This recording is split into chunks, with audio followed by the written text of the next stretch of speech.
right, it's noon. Welcome everybody to the March meeting of the Deschutes Public Library District Board. Good to see all your smiling faces, and Todd looks like he has something to say. I updated the agenda. Did you guys uncopy that? Yes. To move the grant discussion up to the top because we're gonna have a staff member join us who will not be able to be here later. Oh, okay, great. That's the Okay, that's NIH World Grant. okay, great. And there she is. Great. All right.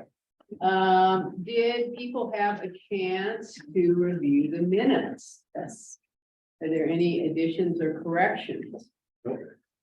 I had a question.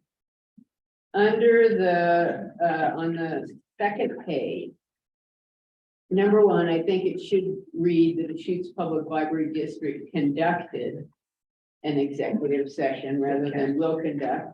Oh, yes. And then, now, correct me if I'm wrong, and maybe Lori needs to go back and look at the video. But I thought the vote on the original motion came after Ray amended the motion to add the $1,500 bonus. Yeah, so actually, as I recall, I made an offer to amend it to 1,500. Right. Bonnie said she would reject that, so I withdrew the amendment. Okay, all right, then So I, it wasn't a 1,500 bonus at all, it was the original. okay, all right, thank Yeah, you. you're right. So that's the way I remembered, but Lori went back and watched and Yeah. Okay, all right, well, I'm wrong then. I remembered the $1,500 amount. wait, because Lori seems to have a different view from watching. So. Yes, they all went through and Bunny rejected it, but you did amend it to the 1,500. And then you asked Ness if she's stuck with her vote. Stuck with her second. Yes, her Yes. second. She said yes. And then it didn't carry. Yeah, so the vote was after the $1,500 bonus amount was added, correct? Yes. Okay, and Yes. that's not what this says, is it? It is. Yeah, that's what it says. She updated it after. He amended his motion. Yeah. Right. Oh, okay, great, okay, I'm sorry, I read it. Also, the Zoom I'm doesn't show that I confused, yeah. withdrew the amendment. Okay, got it, Right. okay. All right.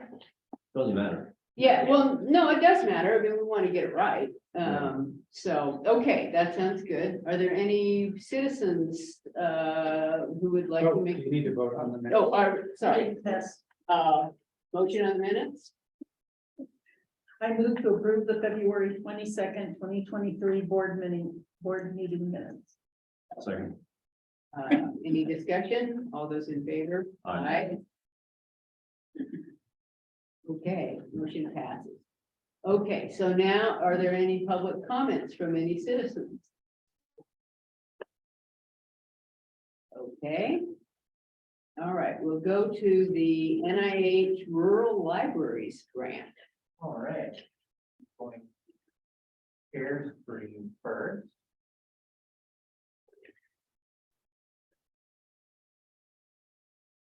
Okay, Rhea, can you see that? Yes. I can. Thanks, Robert. Okay, good morning to all, or good afternoon, I suppose. I am joined today by Rhea Tenewald. She's our community librarian who is working this rural library walking groups study. But I'll be just walking you through just a little bit of what it's about, because what we're putting forward to the board today is that we've actually received some grant money related to it, and so the resolution would be to accept the money and that this is an appropriate use of funds for the library to participate in. Mhm.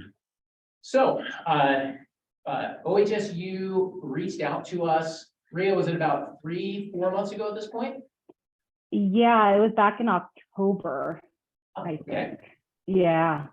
And they had gotten some money from National Institutes of Health for a study to basically look at various rural areas and asking these two particular questions in the study. Can a library-sponsored walking group improve participant health? And can a library-sponsored walking group paired with civic engagement curriculum improve health outcomes even more? So OHSU is participating in that study, and Redmond Library qualified under the way that the study defined a rural library community. And so OHSU approached us and asked us if we wanted to participate.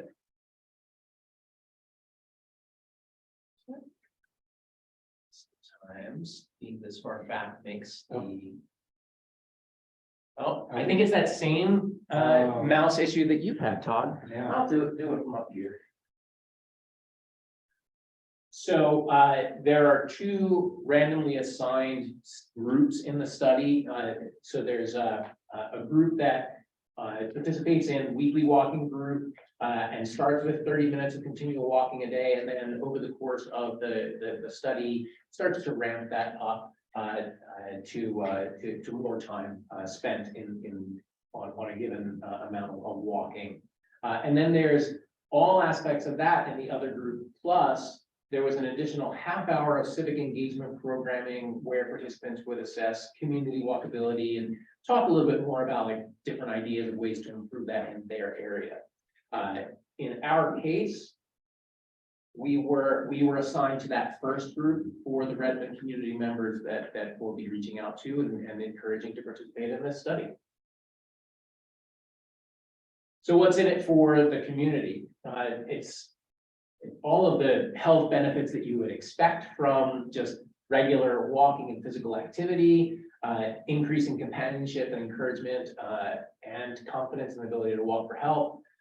There is a benefit where the program itself is issuing a Fitbit as part of the study to measure how many steps they get, and the participants get to keep that for themselves after the study. And then what's in it for the library? Well, I mean, there's a whole host of benefits, and if you have any specific questions at the end of this, that's why Rhea's here. She can talk very in great detail about all of the great reasons why this is a fantastic opportunity for us to participate in. As part of the benefits, there is a monetary benefit with this study, and that's what we're here to discuss today. There's an initial $5,000 participation, like basically seed money in order to cover operating costs for getting this off the ground and keeping it running. And then at the end of the study, there's an additional $5,000 that they issue that basically, you know, they're recognizing that costs may exceed 5,000, so that additional 5,000 is just to cover anything as catch up. The terms of the grant are very loosely stated, so it really is restricted only in the most broadest sense of it being related to any operating costs that would be associated with this study.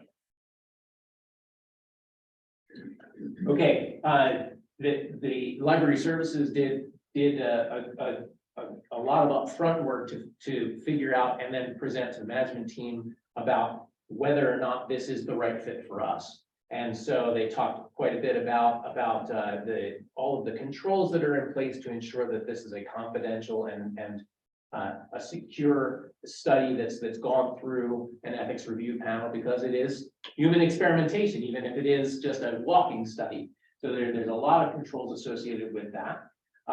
That the group will appeal to and be limited to non-exercisers, so that they spend some time thinking about like who's the right set of people for us to reach out to and advertise to get involved in this. This really isn't for somebody who's already hitting the gym 3 times a week or whatever. This is for people that are just, you know, very casually engaged in exercise, or maybe don't even currently exercise as a measure to increase their level of physical activity. And then in terms of long-term commitment, it's a commitment for 6 months of weekly groups where Rhea or someone else on library staff would be leading those groups. and then continuing to stay involved for additional 18 months. So over the course of the study, it's a 2-year study where the first 6 months, the library is very much involved in keeping and maintaining it. And then the community group itself kind of takes it and continues on with it. And then the library acts more as a liaison to help support them, ask them what they need, how can we keep them involved. So at that point, our staff time is more of a minimal commitment. And then in terms of the kinds of things that we anticipate we'll be using the funds for, so as I mentioned, advertising in the community in order to encourage initial signups and ongoing participation. Some money spent for project kickoff, a small kind of an event where there might be snacks or something like that. Materials, things like t-shirts and water bottles. So we talked about getting, library branded t-shirts so that when people are out walking together, they're kind of visually distinct. Meeting space fees, because this is being conducted up in Redmond and because we're in the Redmond temporary space right now. So we know that we're going, if there's any meetings that are involved, it will require us to schedule something outside of the library. If any of our participants require Spanish language translation services, that's a potential operating cost that we might need. If there's damage to a Fitbit, then we would pay for a replacement, and that would come out of that $10,000 in funds over the life of the study period. And then really any other operating costs that come up related to the study. And we'll monitor it like we do with any of the grants. We'll set up a specific grant fund and then journal and account for any of those expenditures coming up. Rhea, did I leave anything out, or are there any corrections that you want to make? No, you did perfectly, Robert. That was a wonderful overview of the program. And I'm happy to answer any questions if you guys. Yeah, stay off mute. I think we'll open it up to questions now if you have any. So when was this going to start? Yeah, so this program is going to start in mid-May to maybe the end of May, weather depending. It also depends on when we're able to get our 15 to 20 participants and when they'll be able to finish their first health assessment. And then after that, we do the kickoff and then we can start walking. So mid-May is what we're hoping for. And then will people be signing up at the Redmond Library of the temporary space? They actually sign up through myself. So on the advertisements that we have out, it lists my direct line and also my email, and then also the ability to text. So they get in contact with me first. I read them the study description provided by the School of Nursing. And then if they're still interested, we do the screening questions. And then if they pass the screening questions, then they have a spot for the group. And did you say that they undergo a screening and health assessment before they begin? That's And does OHSU provide that, or what, do they pay for the cost of that themselves? yes. So they have to pass the screening assessment before they are accepted into the study. And the way that it works, it's an encrypted database where we enter all their health information, so it stays confidential. So the way that works is that the School of Nursing provides me the link, which I have, and then I have to log into that link, and that's where I enter the participant information regarding their health, the health questions that they have on there. Do they sign any kind of liability waiver? From the screening questions, they do not sign the liability waiver. That might be something that when the researchers come do their initial health assessment, that I think they might. I can actually ask our project manager about that. But from the recruitment standpoint and the screening, they don't sign a liability waiver.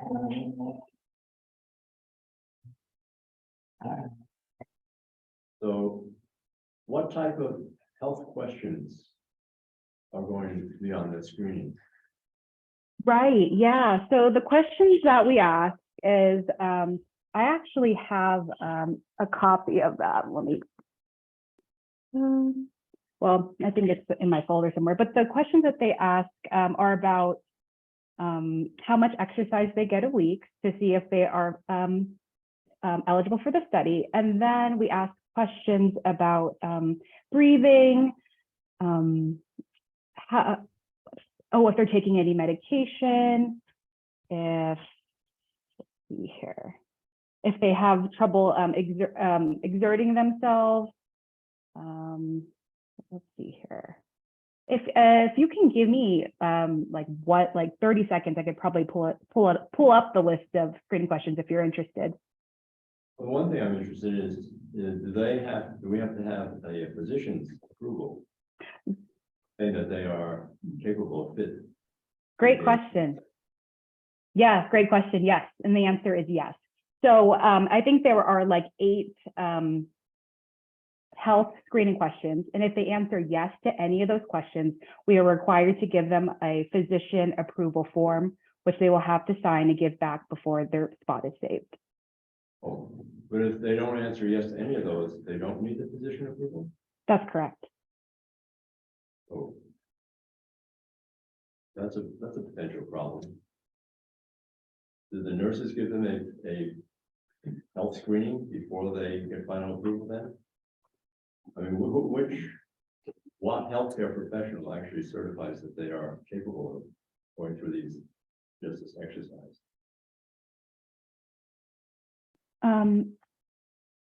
Sorry, Ray, do you mind mean, repeating the question? Yeah, what healthcare professional actually certifies that the individual is fit to go into this exercise program? Oh, okay. You know, let me see. It could be their physician.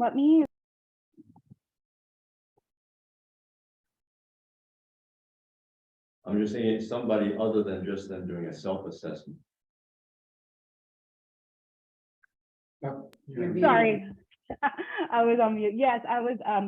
So if they answered yes to any of those questions, and again, I could still find those, they're asking their primary provider to provide permission to allow them to participate in the study. So it has to be their primary provider.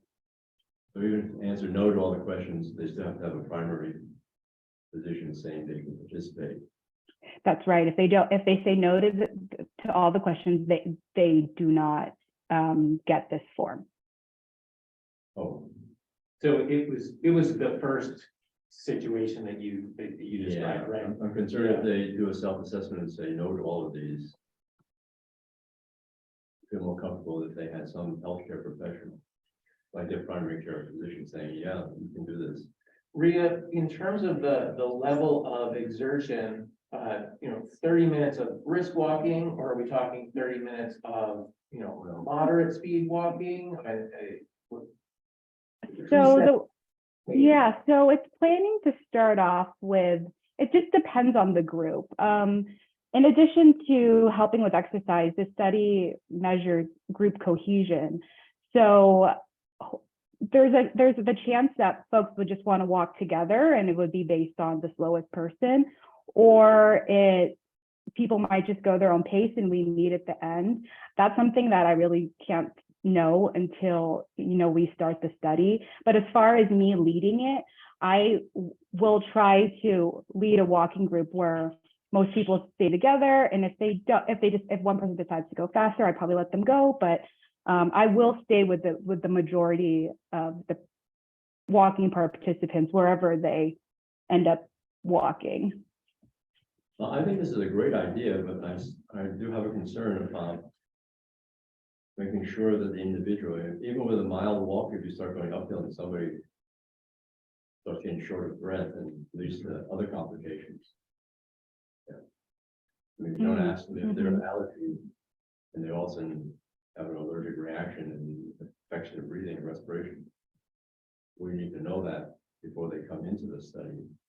I wonder, do the participants complete a waiver? I guess that goes back to the liability question. Yeah, I mean, I right? think that's what we're asking about. And I mean, I think it's a great idea. It's a really interesting study. And I think it's great that Redmond qualified for this. And if there were some kind of liability waiver that they could sign, that would take care of, my concerns for sure. Mm-hmm, mm-hmm, I'm not concerned with liability and a waiver. So the individual's actual health. mm-hmm. The concern is that's the last thing we need is to have somebody collapse in this walking group. No matter what the reason, it's gonna be bad.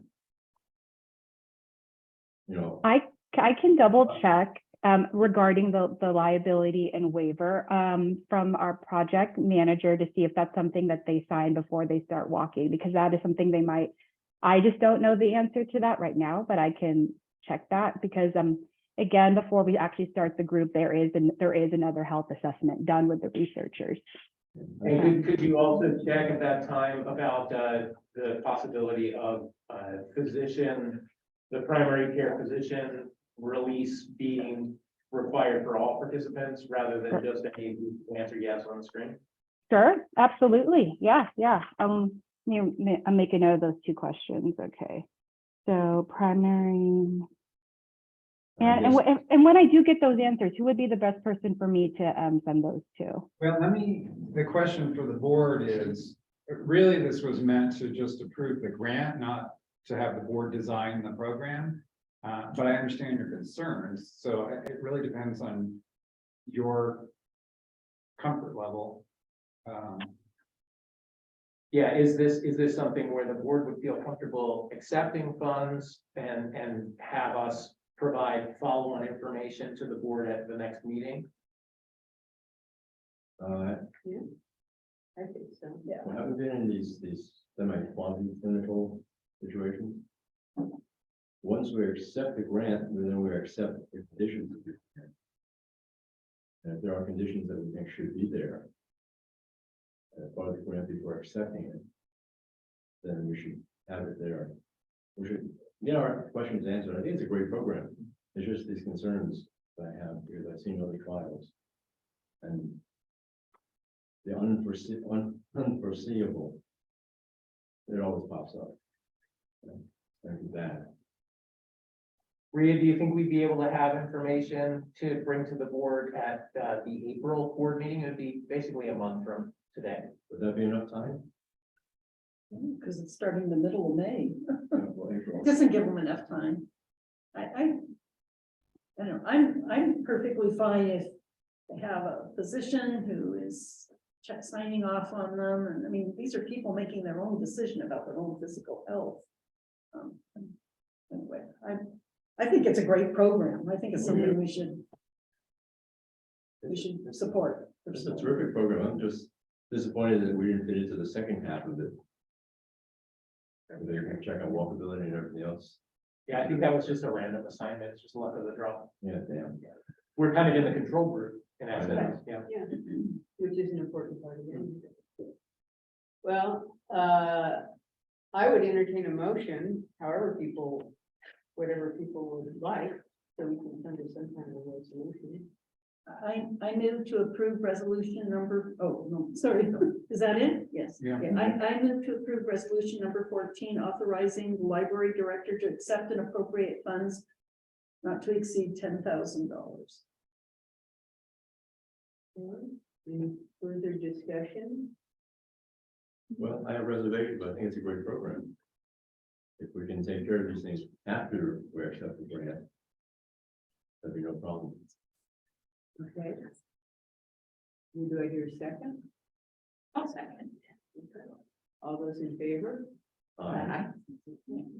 Could I just, I probably should have added here, not to exceed $10,000 for the NIH Rural Libraries Grant. Yeah. Okay, we'll add that. You need me to amend that? I think it's, And we're in But just as long as we're all understand. Well, I'll just do it for clarity. okay. Well, Rhea, thank you so much for joining us. I know you have another meeting to head to. Yeah, Yes, thank thank you. Thank you, and I'll find those answers for you. Okay, all right. Right, yeah, Bye. bye. Yeah, if you can pursue that. Yes.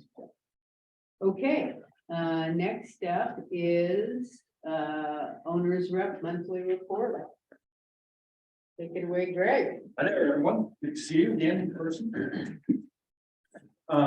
So running through the monthly report, schedule wise, everything is tracking along to the schedule public.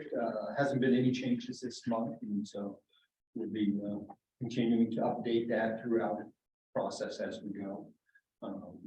Always working on schedule elements. We've built some separate working schedules for our FF&E component of how we're going to go about finalizing its design and purchasing for all of Sun River and Redmond, because they're the next one. We went through the approvals on everything for Sisters of Mapine, and that's all been ordered in place, contracts and into the factory. So, which is good because they definitely take some time these days in manufacturing and shipping it. So that's been a good process, and so we're working to take the next step on that. We always talk about construction in the buildings, but all the furnishings and the fit out of those are just as time consuming, complicated, and cost a fair amount of money. So it's something we manage and monitor very closely. On the budget, there was some adjustments that I made this past month on the budget. One of the big things was we got an updated report from Piper Sandler, who's our bond investment manager, and how our investments are going, and they're going very well with the current market scenario. And so we saw a large increase there of $884,000. So that was added into our sources. We track the interest earned because that's something that under the bond requirements has to go back into the project. So we track that as income. Most of that money you saw out of the 884, 834, it went into the contingency line item, reserve contingency to be utilized or distributed in the future. There was $50,000 that I put into two line items in the general administrative. One, it's called meeting expenses. It's kind of that miscellaneous item for meeting and travel expenses. I had a budget in there to begin with, but I also had budgets scattered between the other four work packages. And in reality, when we have one of those expenses, it's really not directly put to one of the projects. And so I'm consolidating it all into one location, one line item for, call it ease of accounting, but tracking costs, and to really be able to look at that instead of trying to spread it amongst all of them. The other one is I increased our budget on legal costs, legal expenses. And when I originally set that budget, I put it in there, as an estimate. And I looked at where we were at in the process overall. And thought, I'd like to see a little bit more dollars in there. Just looking out, we're about 50% expended on legal fees in the line item. And a lot of our major contracts are done. We've got some contracts in the future with Downtown Bend, and we go out for that RFP. We utilize our legal counsel to evaluate a lot of different documents as we do proceed through this. And so that was the one where I just felt like, okay, as these funds came in the sources, I wanted to adjust those two budgets. The other one where I made some adjustments was on Stevens Ranch in our soft costs. As you recall, we processed and had reviewed and processed an amendment to Miller Hall's contract. And so some of that is just coming out of our soft cost contingency and allocating up. There was two other line items that I really looked at. One was our builder's risk insurance policy. And as we priced out Redmond and really got real pricing on what's the current market for builder's risk insurance on wood frame buildings, which is what we're doing. And there's been an increase over the past few years in wood frame buildings and the cost of builder's risk. So Brown & Brown, our insurance broker, assessed where we were at on Stevens Ranch and gave me an updated estimate of what they think it would be. And so I put additional funds Because I believe we're gonna spend them, so I wanted to take them out of contingency and put them in the insurance line item. And so that was part of that 625. The other one was on our utility costs, and the primary utility, because we're all electric on this building, no gas, is our electric cost, and that comes with CEC, so Central Electric. So, you know, we've been working with them through the developer to develop our power feed coming to us. You know, as a big building, going all electrical, we have a large load as compared to the old traditional gas electric, but, you know, the goal was to not have fossil fuels being gas and to be able to go net zero and very low impact on our environment. So they completed their engineering and their design and how they're going to bring the power to us. And so we're ending up where there will be a dedicated line that feeds the library's property primarily. The developer has separate lines. You know, it's a big residential development and they're fed as they go through. They have multiple phases. They'll get separate feeds from that, but they have a separate feeder for theirs. And so it really lets us have our source of power and allows it to be fed inappropriate. So CEC completed that engineering, went through, provided the cost estimates of what that was going to be. You know, I had a fairly healthy budget there, but it has gone up from their original estimates. There's a fair amount of cost escalation on their part in the cost of it's aluminum is these big feeders that are coming, and we have a very, very long run to get to us from the source of power. And then there's switches, which is the big green cabinets that you see on the road. Those components are continuing to escalate.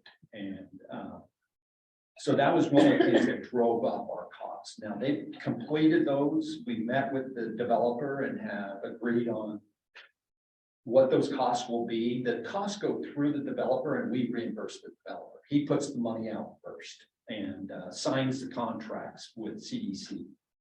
We do for our portion on site.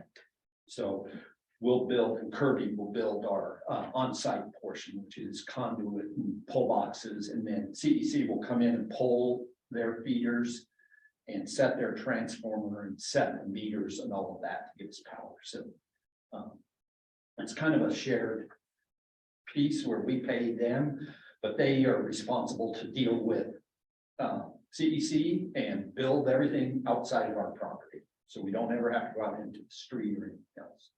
That was the other piece there that bumped up in there, and that was a couple $100,000 from what I had estimated to where their final fee estimates came in.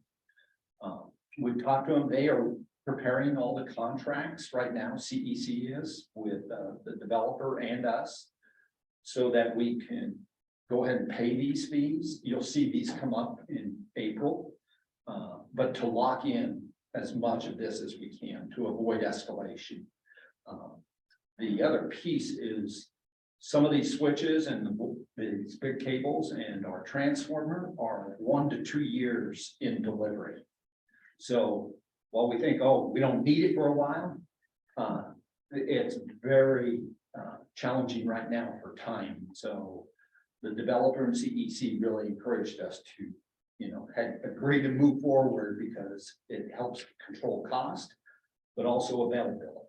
So that's why I said you'll see those. They expect to have those contracts done that will be signing on for the library's portion, but also funding the developer to pay the fees on their side, and that all will come through this next month here in April. So that was a really big change there, and that came out of our soft cost contingency. Overall, our soft cost contingency is still healthy in there, so I'm comfortable with that. You know, these are the types of things that we do anticipate the use of contingency. There's one other real small one on Redmond where there was some costs where I had on our temporary facility when we got our final move-in costs. Me, 10,000 over my line item budget, but I had some savings in another line item out of meetings and expenses. So I just took it, and transferred it, but showed that what that was going on there. And then just noted where we're at in contingency. The net to our contingency this month ended up being, even with the allocations of the Stevens Ranch soft cost, our overall combined contingency went up by 200,000 or a little more. So our overall contingency is still very healthy at the 9.8%. So very comfortable with that. I think big picture of our budget, we're going through a really big cost estimating budgeting session, and it's continuing all month long. So in April, I intend to have our budget update completed, whether there's changes or just being able to verify, hey, everything looks sound, looks good, make any adjustments that I see appropriate, and it'll be all of the work packages, every one of them. And it's construction costs, it's our FF&E budgets, it's our soft costs. A lot of feedback coming in on our building permits and fees. So in Redmond, we secured our building permit, and so we're writing some big checks this week for our building permit fee, which is fantastic because we're going to start building the building.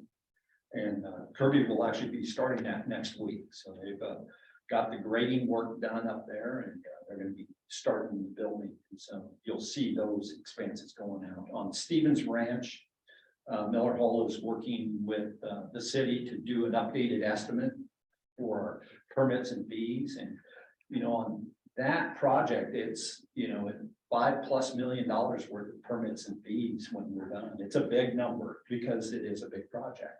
So it's one that we try to monitor just like any other cost that we're going to have, so that as the city updates their fee schedule, they published a new one here in January. And so they generally never go down, they always go up. And ideally, it's not a lot more than, and we try to be conservative in the beginning, and but this is a way that we double check that. So those are the things that's going on with the budget right now. Still very comfortable with where the budget sits today, where our contingencies are sitting, and how that is performing overall. Within the branches budget, I know there's discussion, you guys are evaluating East Bend, and we continue to isolate and hold all of the original budgets for East Bend on that, so that whatever the decision-making process is, those dollars are protected until you make a decision on them. And, we do look at the branches a lot because they're the little guys, right? And we don't want them getting ever shortchanged. And I tend to try to push as many dollars out. Remember that we started with a small budget, and it's grown almost 200% since we started, just to make sure that we can do everything necessary on those, including East Bend, whatever that decision is. Downtown Bend, there's been no change, not anticipating that. Part of my goal is always to look and see if we have excess dollars that we can push into that budget, just to keep beating it up a bit, because that's our last big prize, right? To do something really great. And I think we have a good budget now, but one I always want to monitor because it's further out. It's 3 years down the road before we hit that. So as far as procurement, there's really not too much. We'll talk about the envelope testing and inspection. I have a separate summary on that. No other real huge activity. Touch base on the insurance. That's builder's risk policy is in place for Redmond. All of our DSIP, all of our contractors are enrolled in our DSIP, which is our liability policy. So that's going along really well. No real activity on entitlements at this time. The branch will be coming up in a couple months. Excuse me.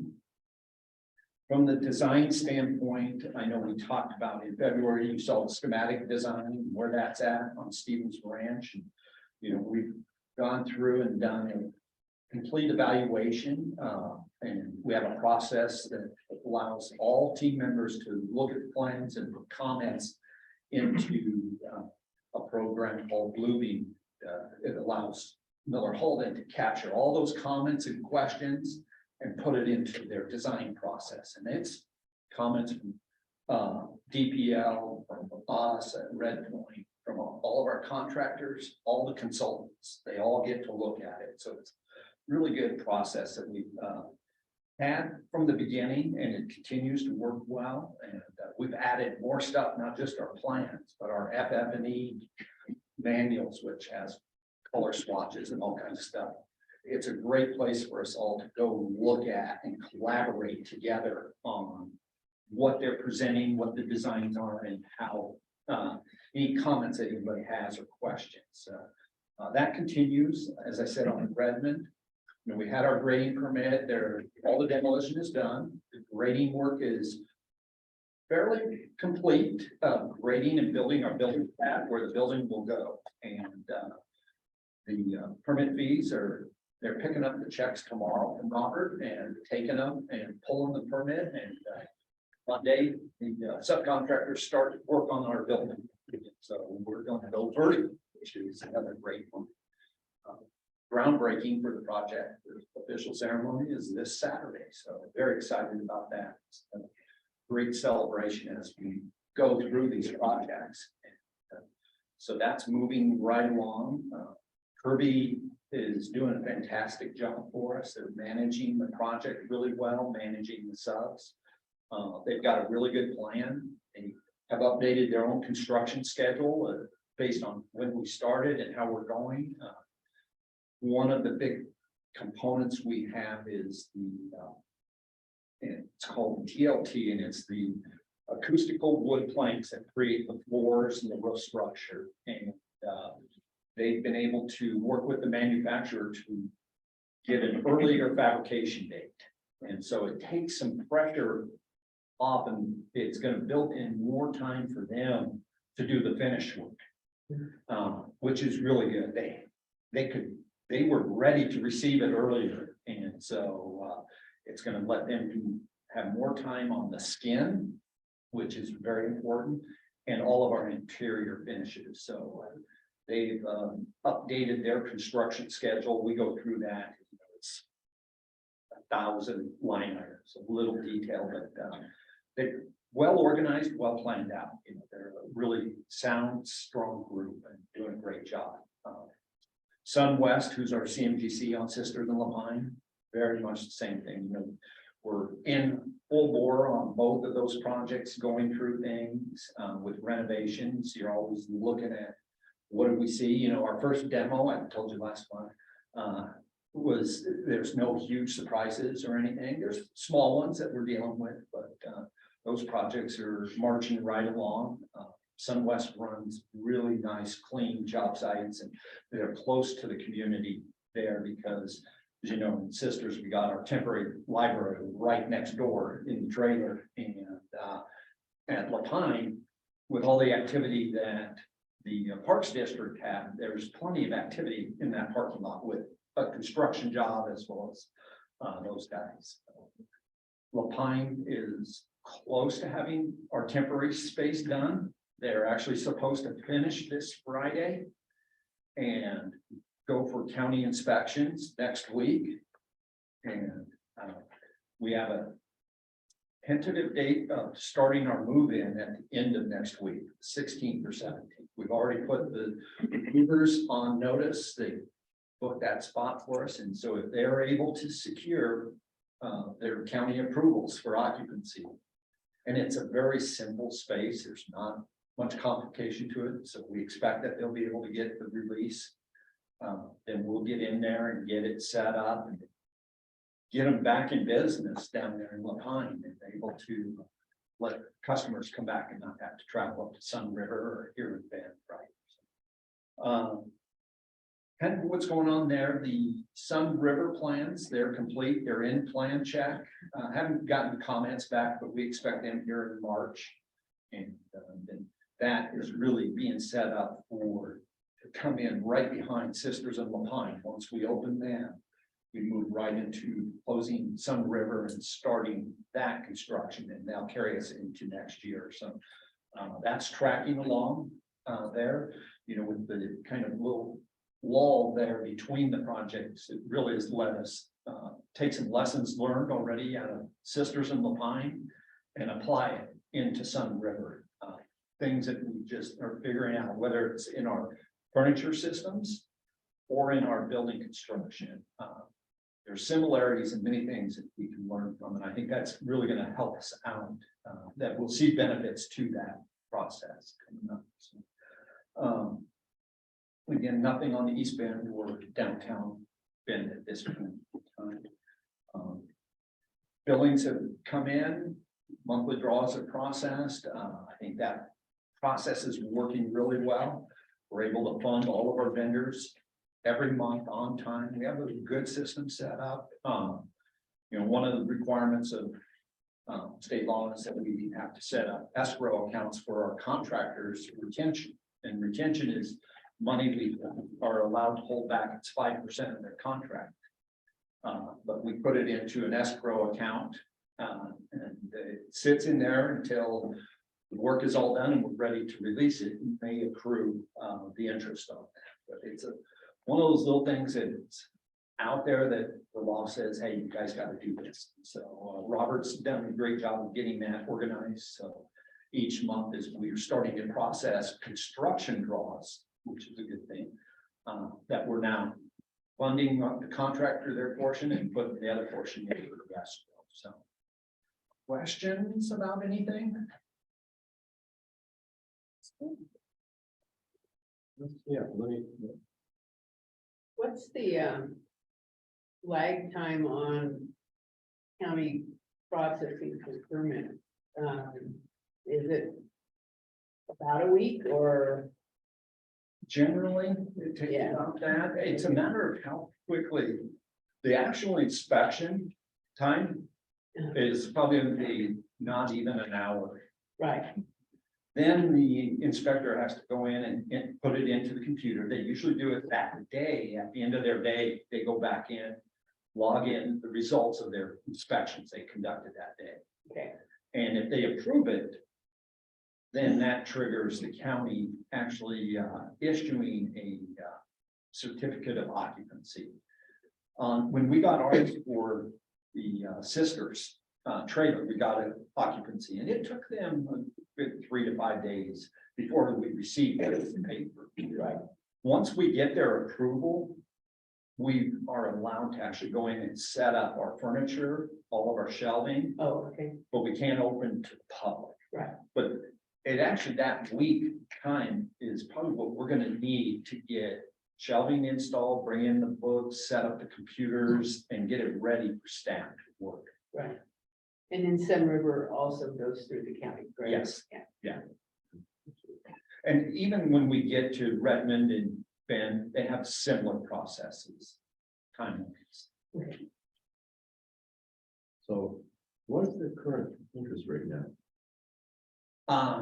On the investments, you know, I don't know. It's it's because of the way that we set up the investment portfolio, we've got about 24 different T-note treasury bills and other low risk investments.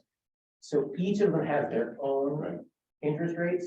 As the early ones came to maturity over the last 2 years, we've been reinvesting them into 2-year new instruments, and the interest rates just have continued going up.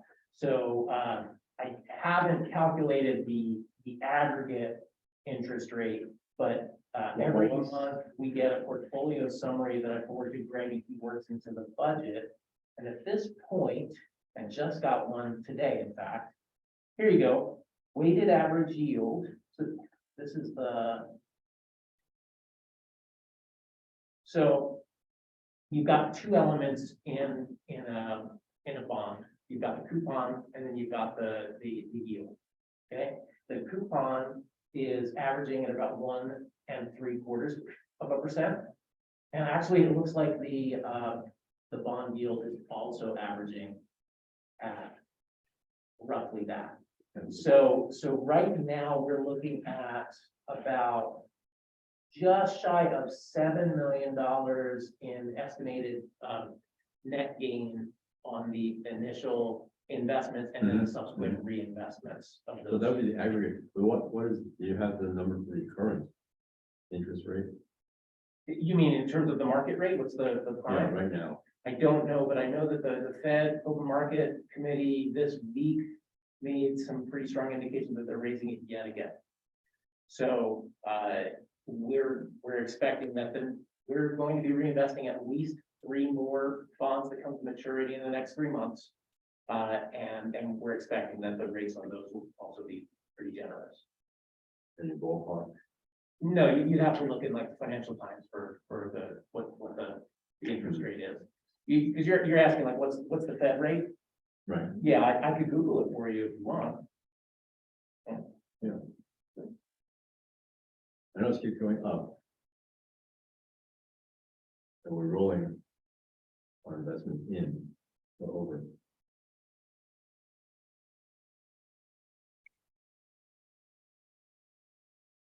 There was one other topic, and I forgot to cover this, that I wanted just to broach with you guys, is on Stevens Ranch, we have our parcel, the lot, what we call lot 2 to sell. That is something that we're looking at that, selling that parcel. There's one interested person that we, some very, very preliminary, but we're gonna have some continued discussions with them. And I've had discussions with Compass, DPL's real estate agent, to tell us, hey, what's the value of that land? We know what we paid for it. And so they're gonna help us look at that. And there isn't really anything to do today, but in April, I think we're gonna be in a position to say, hey, we would like to present to you guys what their recommendation, Compass's recommendation would be of what's the value of that land for a sale. And that's to be able to engage in people who are interested in the property, to have a discussion with them in detail about, if you want to buy it, here's the price. And so we'll bring that to you. And it's just something that's going on out there. So it's more to just give you a kind of a heads up that nothing to do today, but we'll discuss in next month. But you're saying that there have been people who've Yeah. approached who are interested in the property? Yeah, we talked about the Children's Museum. Oh, right. And they continue to have interest and Okay, have asked about it. okay. And so we've talked about that they would like more information on the piece of property. And so it's one where we really need to say, okay, what is that dollar amount? What is the amount that we would want to present to them? And we'll go through timeline and expectations, those kinds of things, but it seems like their interest is still real and that they're asking to continue a discussion.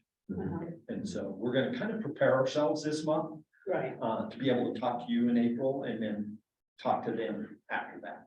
and we haven't listed it for sale, obviously, and so Nothing's- we don't know what else is out there, Right. but yeah. Yeah, and so Compass is doing a evaluation of properties. When I talk to Dan, he spouts off a lot of this sold for this and this is this, here's what's going on. And he says, but let me do an analysis for you. Right.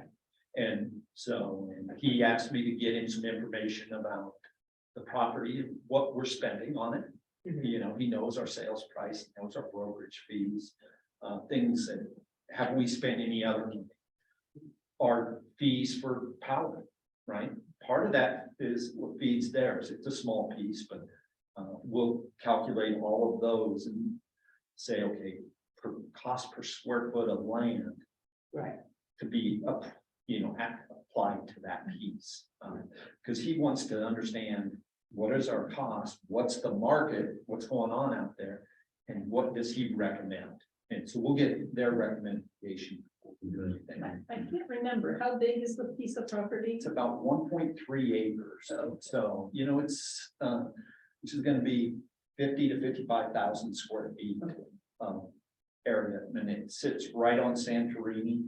So they'll have the developer, when we negotiated with them, is stubbing in sewer, water, our power feed sits right there. And they'll have their own driveway right off the street, so. Okay. 4 3/4 is right now the rate, and they're looking at another half point, right? Right. Right. Going in the right direction. Yeah. In terms of our effective interest rate on the investments, it's looking like 3 1/4, actually, once you average over the Right. low interest rate return that we were getting at the start of the investment versus now, kind of averages that way. Are all the electrical lines underground? Most of them, they have one section that comes overhead, it's way south of us. So the Rickert substation, you know, Rickert Road, so just east of the landfill, not, is where CEC has their main substation. And they have overhead power lines that come around the landfill and past county property and it hits right at Ferguson. Okay. So there it's overhead and you can see those lines out there. And that's where it goes underground, and from there it comes all the way up 27th Street. It'll hit Wilderness, come in Wilderness, and then they'll branch off to Santorini for us. And some of their other, you know, lots, as well as continuing back up Wilderness into the main development. Yeah. So for their whole, you know, Right. we're a piece coming off of their big distribution system. Yeah. So. So are we responsible for the contractors paying their subs in a timely manner? By contract, the general contractor is responsible, Right. right?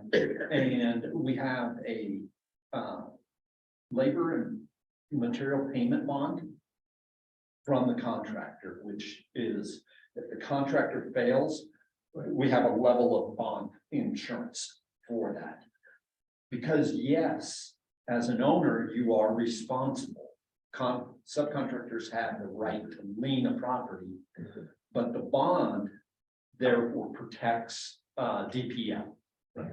And so before it would ever come to us, it would go to the bond.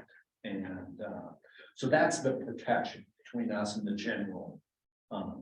As we do receive their invoices from the GC, we require that they give us copies of the subcontractor invoices.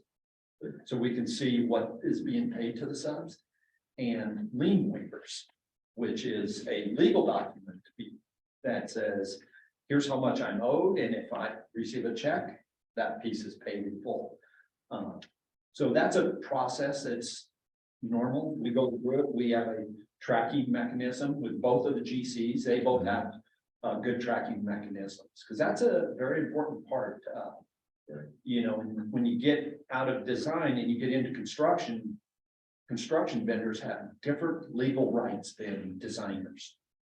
And that's one of them that they, you know, don't have the bond, they can tie up your title on the property. Where it's supposed.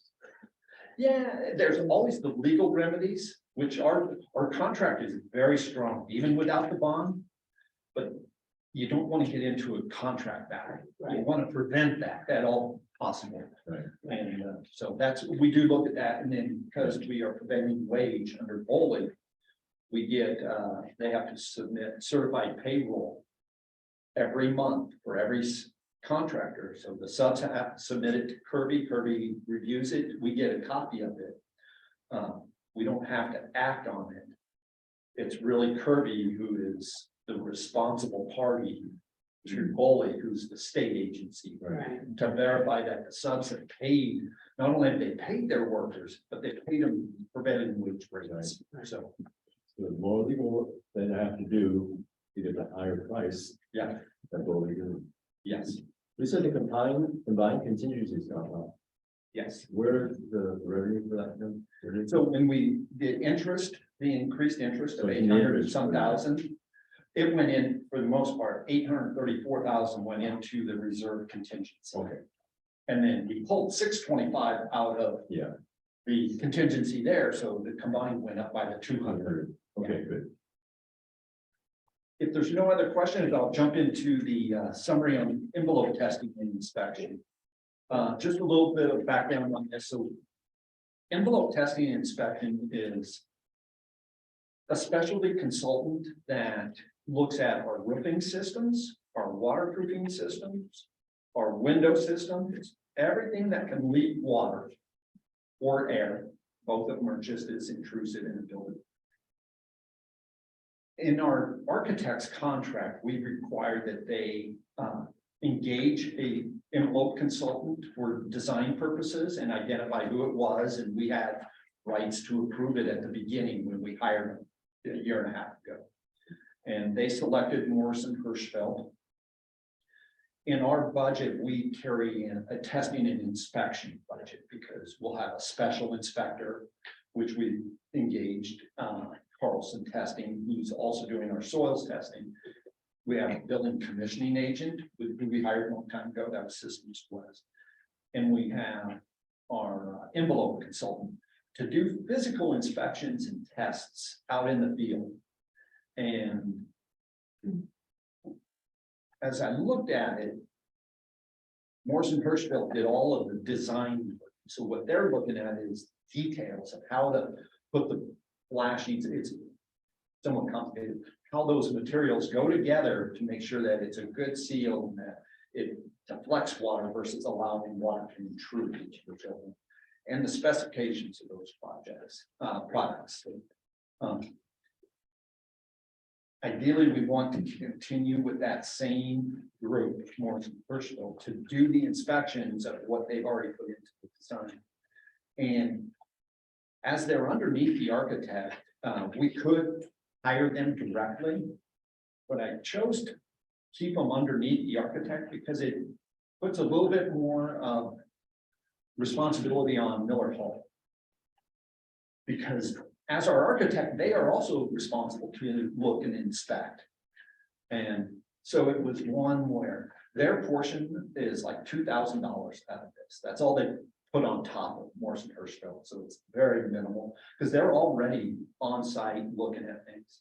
But it keeps it underneath their contract, keeps them responsible for Morrison Hirschfeld. So if it's a design, if it's a field inspection, it's their responsibility. So it's a bit of risk mitigation, but it keeps the responsibility where we want it with our prime consultant being Miller Hall.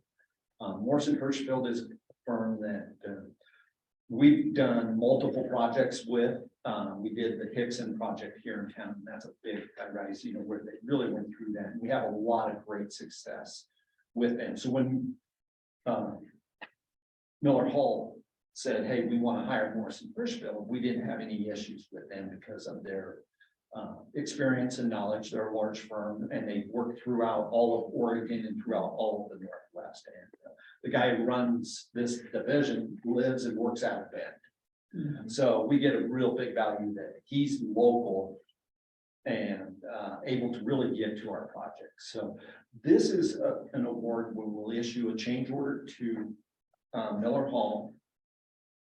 Dollars come out of my line item for envelope consultant testing, and I'll just transfer it in my budget to them.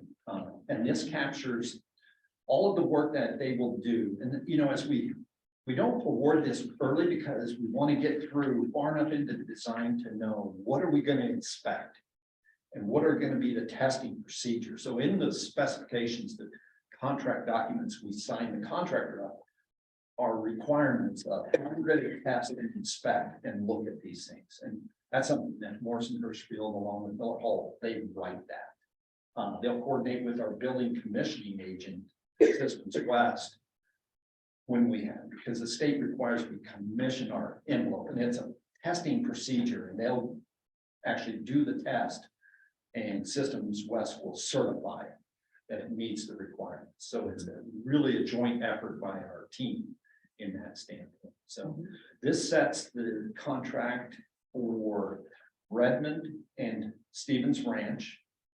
And then we have a budget for each of the branches. We don't have as much, but even when we're out like on Sisters in La Pine, we're replacing some windows that leak. We're punching some new openings into the building, and we really want to make sure that, hey, we've looked at how are they flashing them, so that, and sealing them up so that when we're done, we're not going to find leaks and problems. And this is just another layer of insurance on that. And the same will be true of downtown Bend. There's not, most of that is going to be interior, but we know that, this in piece of downtown Bend has had problems with some leakage. And so we're going to investigate that when we get into that. So we've got money set aside in the budget to have them engage on that as well. So this brings them into the contract at this time. So questions? Yeah. So this is an odd question, I'm sure. And I'm not even sure that I should be asking it, but when Redmond built a school many years ago, several years ago, they ended up having tons of leakage problem. So who ends up being responsible for that? The construction company or the architect or? It's a good question because it can be both, Okay, one or the other. Normally, it is going to be the general contractor and their subcontractors. okay. At times, and I don't know the specifics, but I know which school you're talking about, were the details that the architect drew proper. Mhm. Even if they can draw something and it looks like it's right and the contractor can build it just exactly per plan, and you may have a problem. I see. So it's never as clear cut as, we always look and say, Mr. Contractor, your building leaks, you're responsible, go fix it. And I would say most of the time it is contractor that it's improperly installed. So I was assuming in reading this, that probably this is not a level that happened in the Redmond when they built that building, of having somebody like this company coming in and checking. I don't know for sure, but I would venture to say that it is possible. Okay. And it is a reason why we as owners reps, and having worked with a lot of different owners and developers,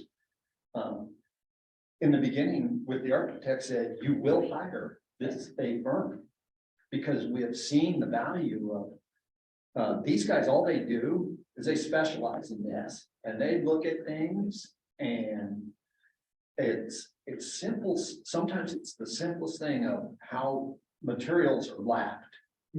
Are they lapped properly or improper? They create a seam where water can get in, and water finds its way almost all the time. So it's another layer of quality control. There are often owners out there that choose not to spend that money and just say, if it leaks, I'm just going to go after it. It's not the way we prefer to ever pursue it. It's always been to do that. So I just know that was a continual problem for Redmond for a couple of years, Yes. actually. Yeah. So, yeah, they're very, when it gets built, and if you have one of those problems, it is challenging to diagnose where exactly it's mhm. emanating from, and then to fix it, and it almost always ends up in the unfortunate litigation and insurance claims, which we want to try and prevent ever having to go there. This makes sense to me. Does anybody else have questions regarding this? It's always interesting, the roofing companies always say the water runs downhill, except when the wind blows it up. Because that's what's happening in Southern California right now. It's all blowing up. Yeah. This seems incredibly inexpensive, Dave. The amount of on-site work they're doing. Is this? It's real? It's lower than my budget. And It's lower than I thought it would be. yeah, it's lower than I had anticipated. We went through it with them, and they're confident that they have enough time in there to do field inspections. I am continuing to hold in our side of the kitty additional budget in case we realize, hey, we need more inspections, more frequency of being on site. To be able to amend that. And, Yeah. you know, I think part of it is they don't want to say, hey, we need 100 inspections when they may be able to get away with 50. Because then their price looks really high, but then if they need to spend 60 or 65 inspections, and that's how they work. It's like, how many times do they send their inspector out to the site and spend time? Then we keep track of that Mhm. and go through.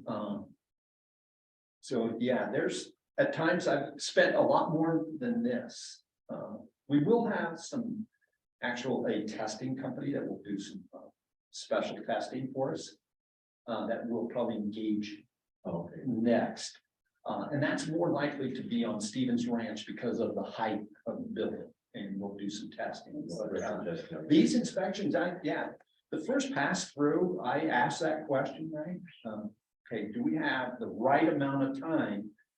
You know, I don't want to cut it short. Let's make sure we're out there doing inspections.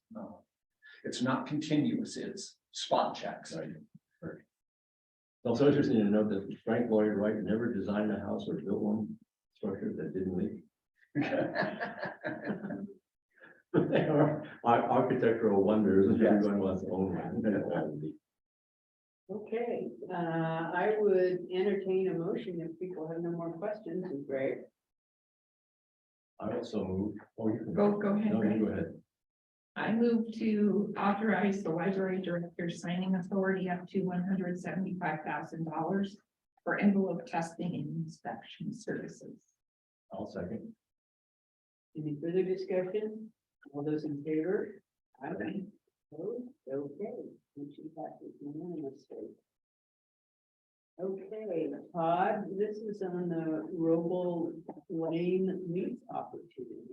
Yeah, so I'll give you a simplified version, and luckily Greg's here to help out with this as well. But basically, as you know, we own the land up at Robal Road. They're about to do major construction along Highway 20 there. And basically they need a staging area for their equipment. They're requesting an acre of our property to be able to do that, and would pay us a fee for that, $1,000 a month. And I know you've worked with, talked to Bodot or with this company, and maybe you have a little more to add to that. Yeah, so Kiewit is their contractor, and so they identified where they would have the staging areas right off of the roundabout that they're gonna build. And there's actually an existing area where people drove onto the property over the years. And so they come in and they've got the spot right there. They had a very simple lease form that they use when they rent pieces of land. You can see they've got some staging areas around. Carrie Connolly with legal, DPL's legal, went through the lease with me, gave me all of their comments. She was very comfortable with it, but had a few changes. And the company Kiewit, they agreed to all of our changes. So, yeah, I think it's something that helps out, you know, our brothers over there at ODOT, and lets them get their work done. They were never one of our problems. They were always accommodating, and we're gonna get, or DPL will get paid for it. And this is separate from the bond program. And I'll highlight, this is not compensation and benefits. Cross that out. That is, we have the correct title on the online documents I gave you. Okay, yeah. Okay, does anybody have any questions about this? I don't have any questions, but it's kind of nice to think that a piece of property is just sitting there, is gonna make some money for us. I guess one question is, what condition will the land be when it is returned back to us? So they're gonna go in the area, they'll remove some trees and shrubs to Okay. create a flat level. They'll put base rock in there, so it'll look like a big gravel lot. Okay. And then in the lease, it says that when they're done, they have to remove all trash, debris, materials, tool, and return it. The base rock will stay there, and it'll just be a pad when it's all set up. And then there's also very explicit language in there about any contamination and their responsibility to clean it up, because they will have fuel and they're gonna have equipment there. And so that was in their original lease, and the language, Carrie actually didn't change it. She said, just don't change this. Right. The prior owner, because they actually gave us a sample of one they signed with somebody over in Washington. And that owner had done a pretty good job on environmental and liability, indemnity language. Yeah, I felt the lease and reading it, I felt like it covered everything, but I personally am concerned about it, so. The trees they're gonna remove. Are they gonna really affect the aesthetics of the area when they're finished or? Now they're down in, and they're actually, the area they're using is one of the lower spots. That ultimately, when, in our plan, we would have been filling that area and raising it. So it's a lower spot, just right there off of that. And those trees that are in there are not anything that when we looked at trying to develop it, that we would save. So it will, you know, as you drive by, you're gonna see that the trees are gone. But I don't think it's gonna detract a lot from the value or the of the property at all. Any idea what the species are there? They're in person. Yeah, Take them away. yeah, I didn't say that. yeah, we, you know, when we looked at it, we never actually found anything we wanted to say. And our landscape architect loves saving them. Okay, Okay.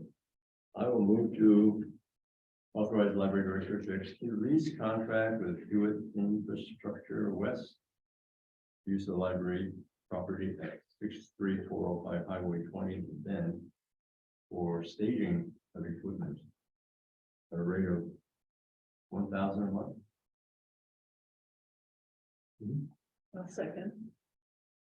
all those in favor? Aye. Passes unanimous. Thank you, Greg. And Todd. All that information. Okay, next up is future library funding, Robert's presentation. Do people And need? before Robert starts, are you back in? Quick, Oh, we're back in second. I didn't verbally call this to order.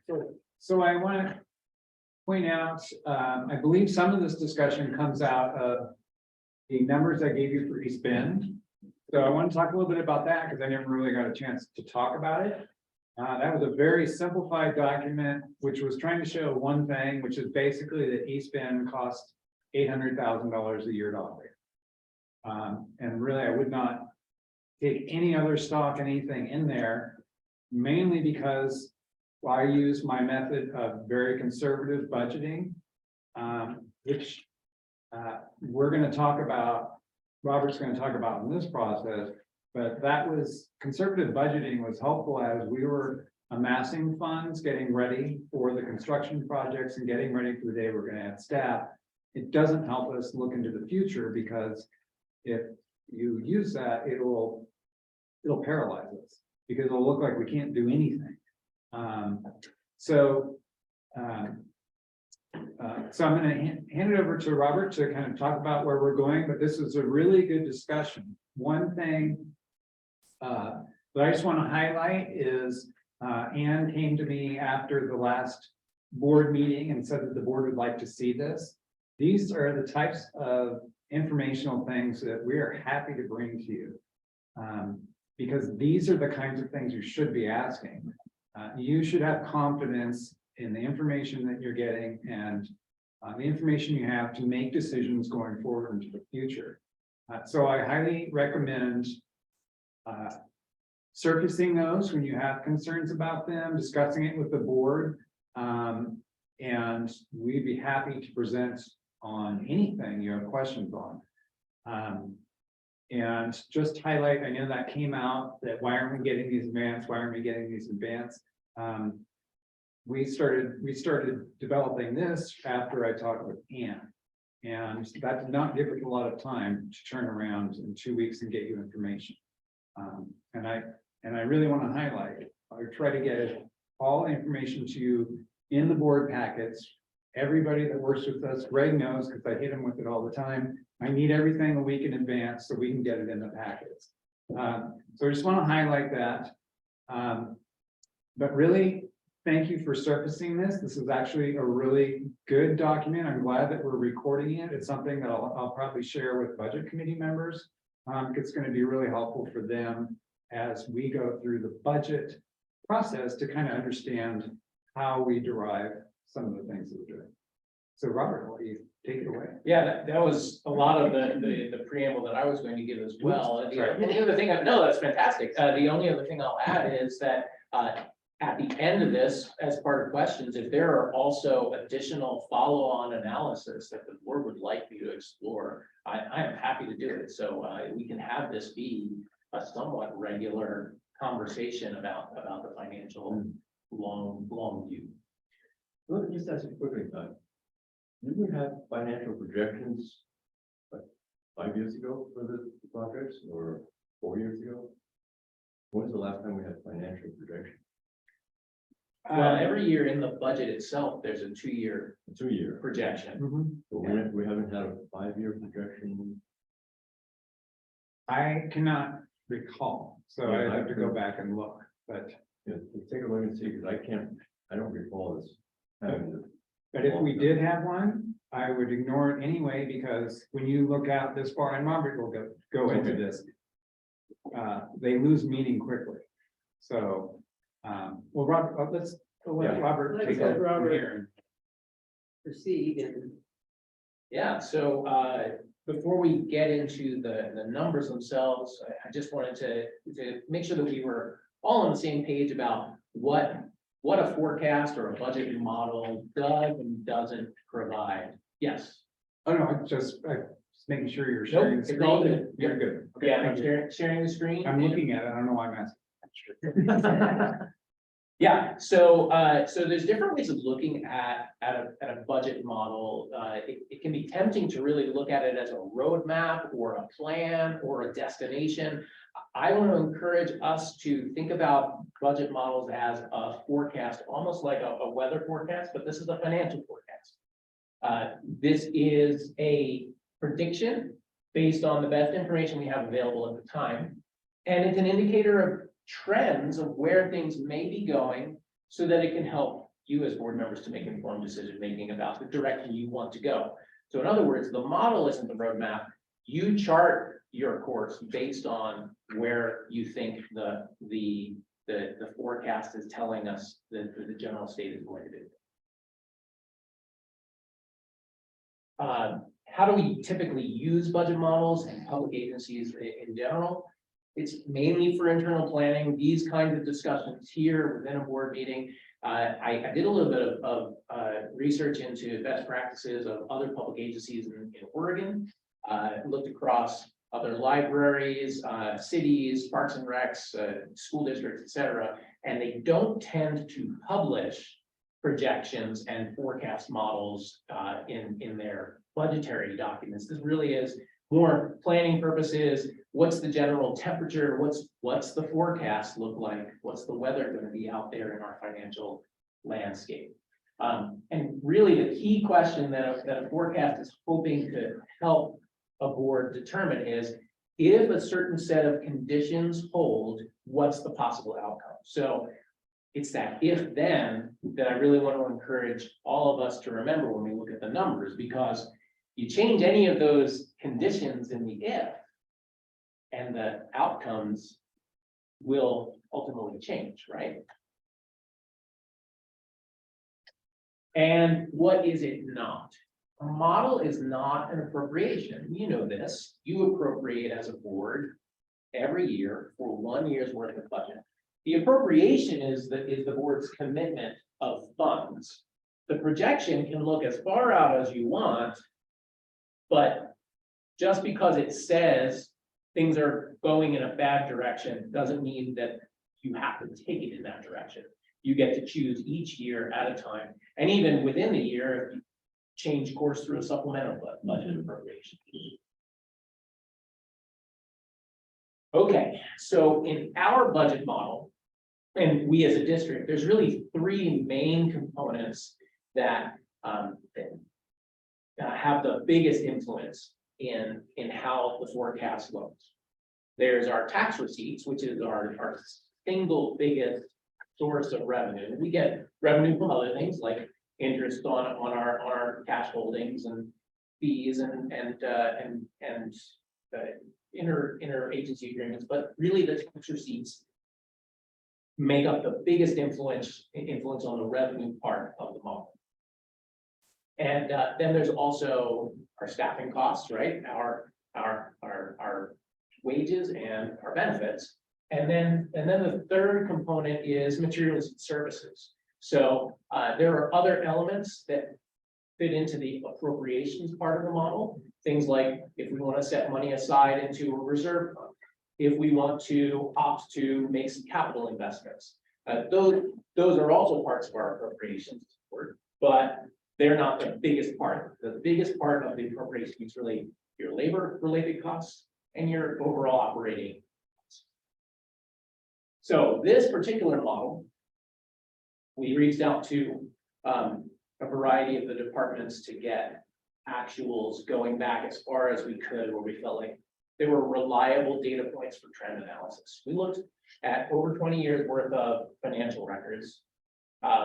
It spanned both the recession in 01, 02, as well as the housing bubble recession in 08, 09, and 10. And I say 08, 09, 10 because in both cases, really, when the recession happened, the tax revenue followed a year or two later as property assessments caught up, right? So really, when the housing bubble happened, we didn't actually see that until a couple years down the line, which meant as a board, you were able to plan for that in the budget that you put together in anticipation of those tax revenues going down.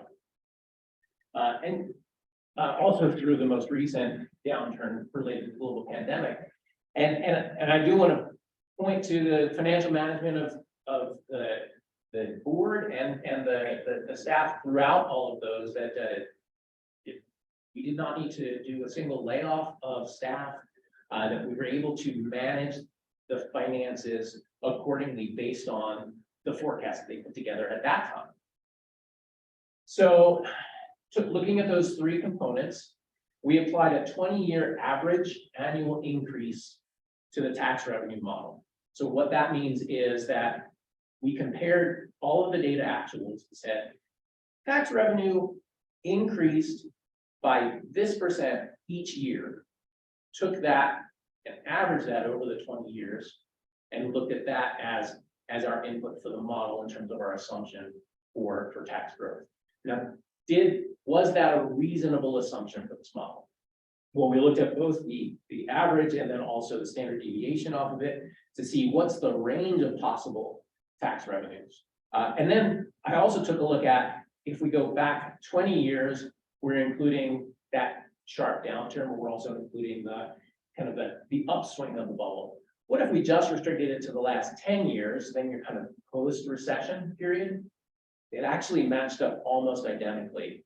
So I fit it to the 20-year model just because it was more data points and it had that wider breadth of variability. Staffing costs. So the staffing costs that go into this model do include the knowns that we have in terms of what we've agreed to in our labor contracts for cost of living increases, what we have in terms of our pay equity and step increases. And so the model builds that in. In addition, we've tracked it through the construction projects to the completion and then the period following construction. And so there's some operational costs that you don't really start to see until we reopen buildings, mainly, new staff positions, maybe new operating costs, et cetera. And thank you to Lynn, especially for really spending a good bit of time thinking about what's the organizational model and the staffing counts. What do we anticipate that to be right now? Again, like any projection, that's our best guess right now with the information that we have. And we can adjust those accordingly based on conditions in in real time throughout our budgetary cycle. One thing that is not included in the first model I will present to you, but is in a kind of a what if scenario, is I will also show you a model that incorporates extending the lease past the end of its current period, but the initial model I'll show you does not show that. So this model doesn't include the operating costs of maintaining lease spend beyond the period of the current lease. Okay. Like any good financial statement, you get a stock prospectus or anything, there's disclaimers. So the first disclaimer is I spent a good bit of time talking to you about how we took the data points and tried to decide what made the best sense to use in the model. Well, this is just another way to state that. We went with something that was kind of in the middle between a model that runs way too hot and anticipates a much higher revenue versus appropriations.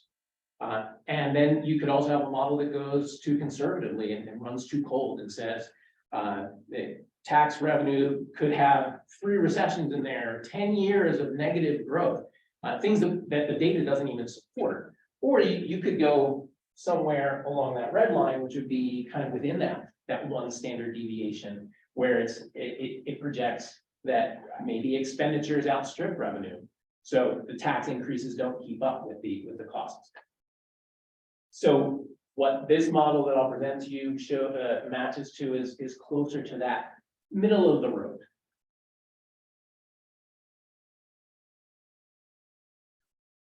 Okay, second disclaimer. And this is what Todd was getting at, was that small variations, small changes early on compound over time. So just like with a weather forecast, the forecast of this afternoon is going to have a much higher degree of confidence and reliability than tomorrow's forecast, or the 5-day forecast, the 10-day forecast. And heaven help you if you try and predict what the weather is going to be a month from now. So looking at those 3 big elements in our budget model: income, staffing costs, and operating costs. So what are some of the small variations? Well, this model builds in an average annual increase in property revenues, tax revenues. Within the next 5 to 10 years, there could be windfall years, there could be economic downturns. But in general, over the long arc of that period, it will mostly average out. But those small variations, 1 or 2 good windfall years, and things do start to run hotter. 3 or 4 bad years and things start to run colder. But you'll have the opportunity throughout that period to make adjustments, basically. Staffing cost variability is another one. There's no way really to predict the rate of turnover or the rate of retirement. And as people turn over and retire, then the costs become harder and harder to predict in terms of who are you hiring in to replace the people that leave. And those costs kind of, again, start to accrue over time in the model. And then materials costs, inflation, other inflation that can drive up your operating expenses higher than what the model assumes. We assume a certain amount of inflation in the model, but inflation can go hotter in a given year. Last year was a fantastic example. Okay. What else? Well, there are certain elements that the model just simply won't be able to really quantify well, which contributes to some of the possible variations. We've modeled a certain year-over-year growth based on how it's gone in the past. But if the tax base expands at a rate greater than what we anticipated, population growth, more high value properties coming in and new starts in terms of housing, or alternatively, contraction in the housing market. Those things are very difficult to quantify in any model. You have to come up with a number, but is that number the right one? The level of confidence is not typically high or something like that. Same thing with cost of living, right? That contributes to things like staffing costs. The cost of living has increased quite a bit in the last year, but Do we anticipate that that would stabilize at some point, or will it continue to rise? And if so, by how much? Those are some unknowns that add a certain level of uncertainty to any model that you might put together. And as time goes on, the model gets less and less certain because you start to get that drift compounding. And then with new buildings coming online, we work very hard with our designers and with the builders to make efficient buildings. As Greg pointed out, like not the envelope consultant is not only looking at protecting us against leaks, but also helping us to contain air and making sure we don't have air leak. That goes to operating efficiency on the buildings. Things like the solar panels. We don't yet know how to quantify what is our ultimate operating savings for going all solar and net zero on our two biggest buildings in the district. So those unknowns make it a little bit difficult to quantify with 100% certainty, and that's why the model really is our best forecast with the information we've got today. Okay, I just want to remind everyone about some of the dates that Greg has been putting in his reports for the current master development schedule. So we're looking at our three branches at Sisters, Lapine, and Sun River, all reopening in the next fiscal year 2022, 2023-24. Redmond Library completing somewhere in the beginning of 24-25. Stevens Ranch, if everything stays on schedule, looking at middle of 25-26. And downtown Bend completing again towards the beginning of 26-27. And these different opening dates get worked into the model, reflected in things like staffing costs for increased positions, operating costs for running larger or new buildings, or potentially operating costs that decrease because the buildings are running efficient. Okay, so here's the model itself. The model takes us through the end of 2028. So June 30th, 2028 is this line right here. The first column is yesterday's weather. The second column is today's weather. And then this is our 1 week forecast, our 2 week forecast, our 3 week forecast. By the time you get 5 years out, you're predicting what the weather is going to be like a month from now. But having said that, this model shows property tax revenues increasing by a certain rate. So we see our total resources increasing moderately. We see our staffing increasing, and we'll break this down. We'll look at the individual numbers and what went into it, but this is just our general look. We see materials and services, again, increasing. And so really the question is, how does this line for appropriations match up to how this line for resources is? They're both increasing. Which one is going faster? Are our expenditures outstripping our receipts or vice versa? And this model kind of shows that things remain fairly stable, that tax revenue based on our 20-year historicals are growing enough that it should keep up with our anticipated growth on staffing, both in terms of year-over-year cost of living increases, as well as increases that would be related to some of the building openings that I'll mark out in just a second. The other thing I will mention about this is kind of just reading a document like this in general. You see this number, which is the amount of money left over at the end of the fiscal year, feeds into the balance forward for the next year, because it's essentially the money that we have from prior fiscal year that we have as our starting resource to draw from the next fiscal year. And so that plus our tax receipts gives us a total revenue line that then we deduct from with our expenditures. And then we have this amount left over, which carries forward into the next year and so forth. Another line you want to look at is that contingency line. We always build a small amount of contingency funds into our appropriation for the board. But I don't build it in each year of the model because we don't use that money. And if we do, then it ends up in the total appropriation for that year. But typically that 300,000 is unused, which means it really carries forward into the next budget. And then the next budgetary cycle, you see that 300,000 showing up again. If we don't use it, it carries forward and then it shows up again. Does that kind of make sense? Yeah. That we wouldn't include that over and over again. We would only include it if we used any of this amount. So this model assumes that we're not dipping into the contingency fund. It is simply that small amount of contingency margin that we build into the appropriation to give us the breathing room in case there are unanticipated expenditures. To put it in context, in the last 24 years, we have used $60,000 of contingency. And that was back in 2007. Say that again, repeat that again. We've used $60,000 of contingency, In how many years? 24 years.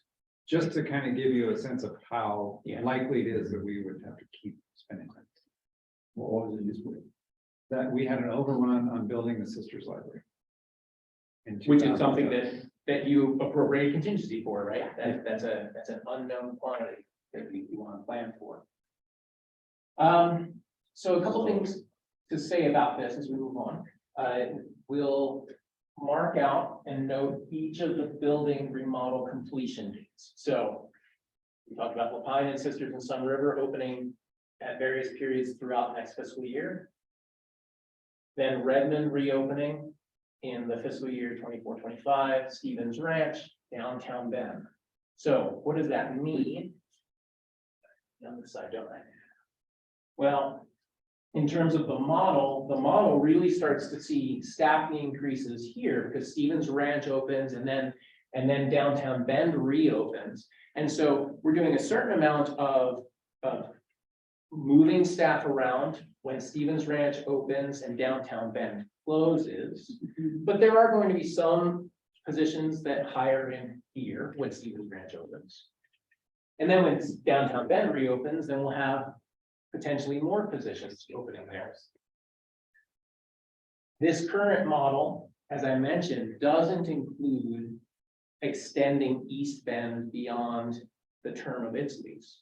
So that's staff that we would also be looking to reassign to potentially Stevens Ranch as well. So the staffing model doesn't increase as much if we end East Bend around the middle of this fiscal year 25-26. And that's why you don't see a sharper increase in staffing costs in this base model. Okay, so this is the base model, which shows that as of this year, we're anticipating something on the order of 13.5 million. And based on all of the assumptions and the disclaimers of the unknowns that I laid out to you, looks fairly stable across a 5-year period, ending around 12.8 million at the 5-year mark, which is a year and a half after the last building has completed its project.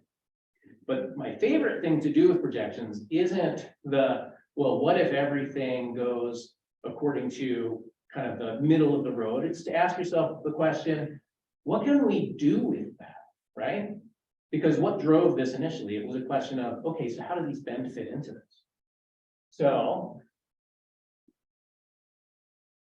as Todd pointed out, East Bend, we estimated that between operating costs of materials and services and upkeep, overhead, rent, utilities, plus the staffing costs associated with maintaining staff at East Bend and then needing to hire additional staff throughout the district in order to make up the difference. We see a growth in both the staffing expenditures as well as the materials and services expenditures. And it's roughly 800,000 a year. There's going to be some growth over time. I didn't model that growth because it's so close to the end at this point. So if we extended the lease past December 31st, 2025, then we would expect to see an additional 400,000 in expenses in the fiscal year 25-26 for the second half of that year, 800,000 more here, 800,000 more here. So total 2 million in this model to extend the lease to the end of the model. The lease would potentially go further depending on what the board decides and when we negotiate. So that 12.8 million ended up being 10.8 million in this model with all the other variables held the same and just building East Bend in. To me, when I look at that, it says that we can choose to keep East Bend open or we can choose to close it. And the 5-year model shows enough stability that we can make adjustments here or there and still maintain a viable fiscal management of our budget. So the question isn't, can we maintain East Bend? The question is that what we want to do with the district funds? So then I asked the question, what else could we do with that 2 million? One possible option would be to set aside $500,000 in our reserve fund over the next 4 years' budgets, which would set that 2 million aside and then would represent a cushion against some of those unknowns we talked about in the model. Maybe that the model I've presented doesn't factor in something we haven't even anticipated. If we have more money in our reserve fund, then that represents something of a cushion or reserve against those risks. So that's one other alternative that essentially gets you to the same bottom line at the end of the 5-year model. But we've chosen as a district in this concept to set that money aside as a hedge against risk, as opposed to extending the lease on East Bend. So there's other options and other choices we could make, and we could model all of those. We could extend it even further into the future if we wanted to.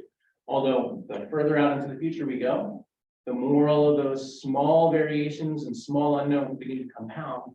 And then the difference between your standard deviation, single standard deviation on the mean just spreads and spreads and spreads because it compounds each year. I think that's my last. I had one, Yeah. with that slide, I'll also point out to the board, that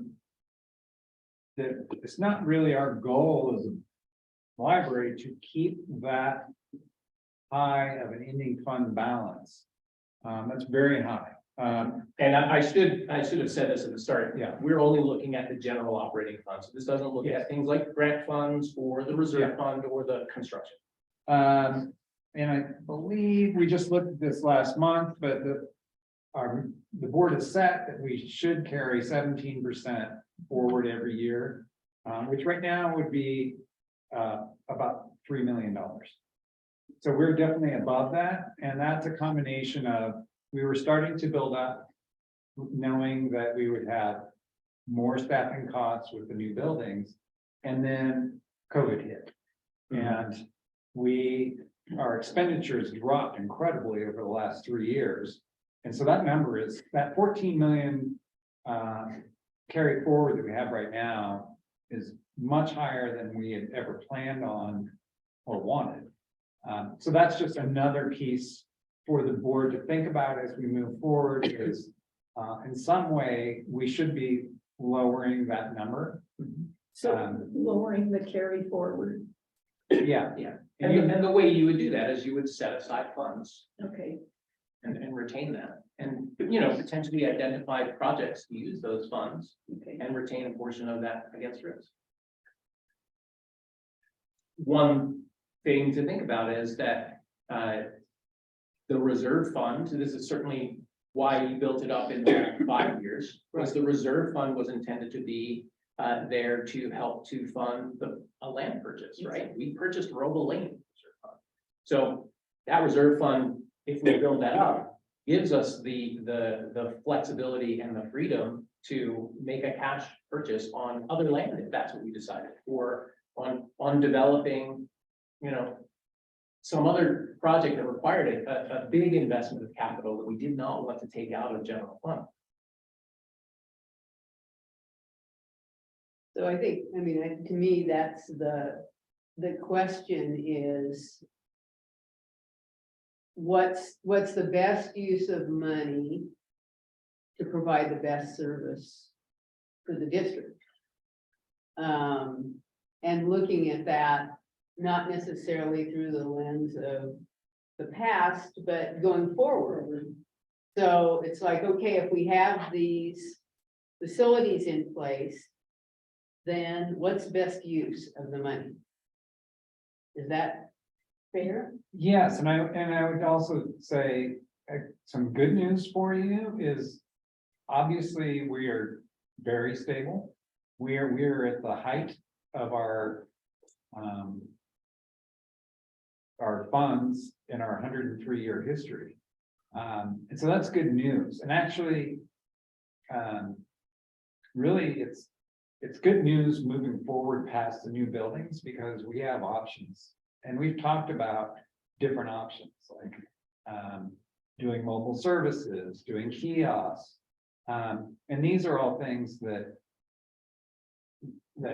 looking at this model, we are in good shape to say, yeah, we can start looking at how we can set those up.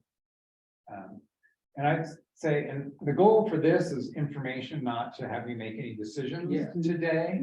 But just pointing out East Bend, it really, as the way I look at it, is that is completely a board decision about what direction you want to go. The good news is we're in really good shape, either to continue operating it or to shift those funds and using them in some other way. And so we have some very good options moving forward as we start planning. So this is based on, when the bulletin asked,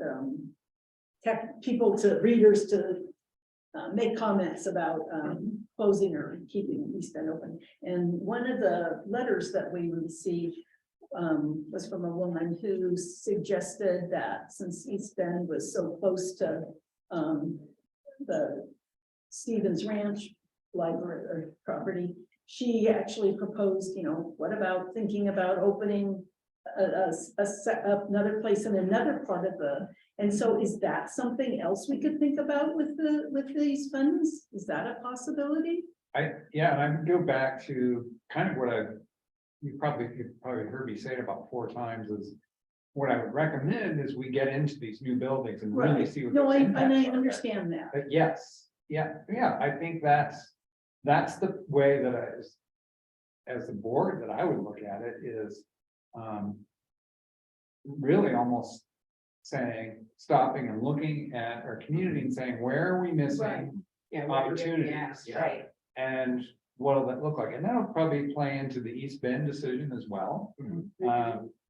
Is that the best spot for what we want to do, or could we be more effective if we were somewhere else? And I could envision the model incorporating something in here where it would map both the amount that we would estimate we would need in order to purchase or build or develop, plus the ongoing operational and staffing costs associated with that. We could look at that. Yeah, and then that information would give the board a little bit more to go on to decide, okay, A, is it a good use of money? B, do we want to do it? And C, can we afford to do it? Right. Yeah, because I mean, I think when we looked at this bond in particular, it's like, what's reasonable to propose to voters now that will set us up well for the future? So with a view towards things will change in the future. And, population is going to change, demographics are going to change. So I think, it was obviously a big step forward for us, but there are more steps forward that we're going to want to make. But I think it's prudent to kind of get a sense of, okay, like, as you said, all these variables that go into costs, like, let's see as these buildings come open and we have just refurbished the heating and cooling systems on, what impact does that have on operating costs? So we have kind of a better basis as we begin to plan what we might want to do next. We have some information that's a little more accurate in that. And so I think this is a good opportunity to really consider future options and, you know, if there are things that we want more information on, to ask for that information, because we don't have to make a decision on this right now. I mean, we're in the middle of this and, you know, there's no pressing time constraint. So I think this is a great time to pause and get more information on different things. Well, and as you said, you know, we don't know what the savings are gonna be. We don't really know, once these buildings are up and going, what the costs are going to be. When we have an idea, but not everything. We can't, you know, assume everything that we hope is gonna happen is gonna happen. That's right, because there may also be unanticipated costs associated with it, right? Exactly, exactly. So I totally understand what you're saying, Todd, that we most definitely have to wait, get the buildings up running, seeing how things play out. But I do think that it's healthy for us to be mulling some of these ideas over. and Well, looking it's at them. very healthy because it also helps me in budgeting, Mhm, because it's kind of like the butterfly effect. mhm. If we commit to something now, that could impact us 10 Right. years from now. An interesting piece to consider, at least for the first 5 years of operation of these new buildings, is right now, we're operating a bunch of buildings that are at least 20 years old. And presumably during the beginning life of those buildings, those are going to be equipment and services Mhm. that should be operating well, and we're doing a good example is this building. Mhm. Where I get to see the heating and air conditioning guys on a regular basis. Yeah. Yeah. About Yeah. leaks. Yeah. Yeah, I heard you say that this model does not incorporate the sale of this building in any way either. And there is a certain amount of money that would also go into potentially the reserve fund. for that. I did have a question, just based on something you were saying that fits into this, but so what is the percentage of turnover in staff as far as retirement in the last couple of years? Do you have an idea what that percentage has been? Jennifer, I'm just gonna take a risk here and see, are you online? I'm not sure she is. Okay.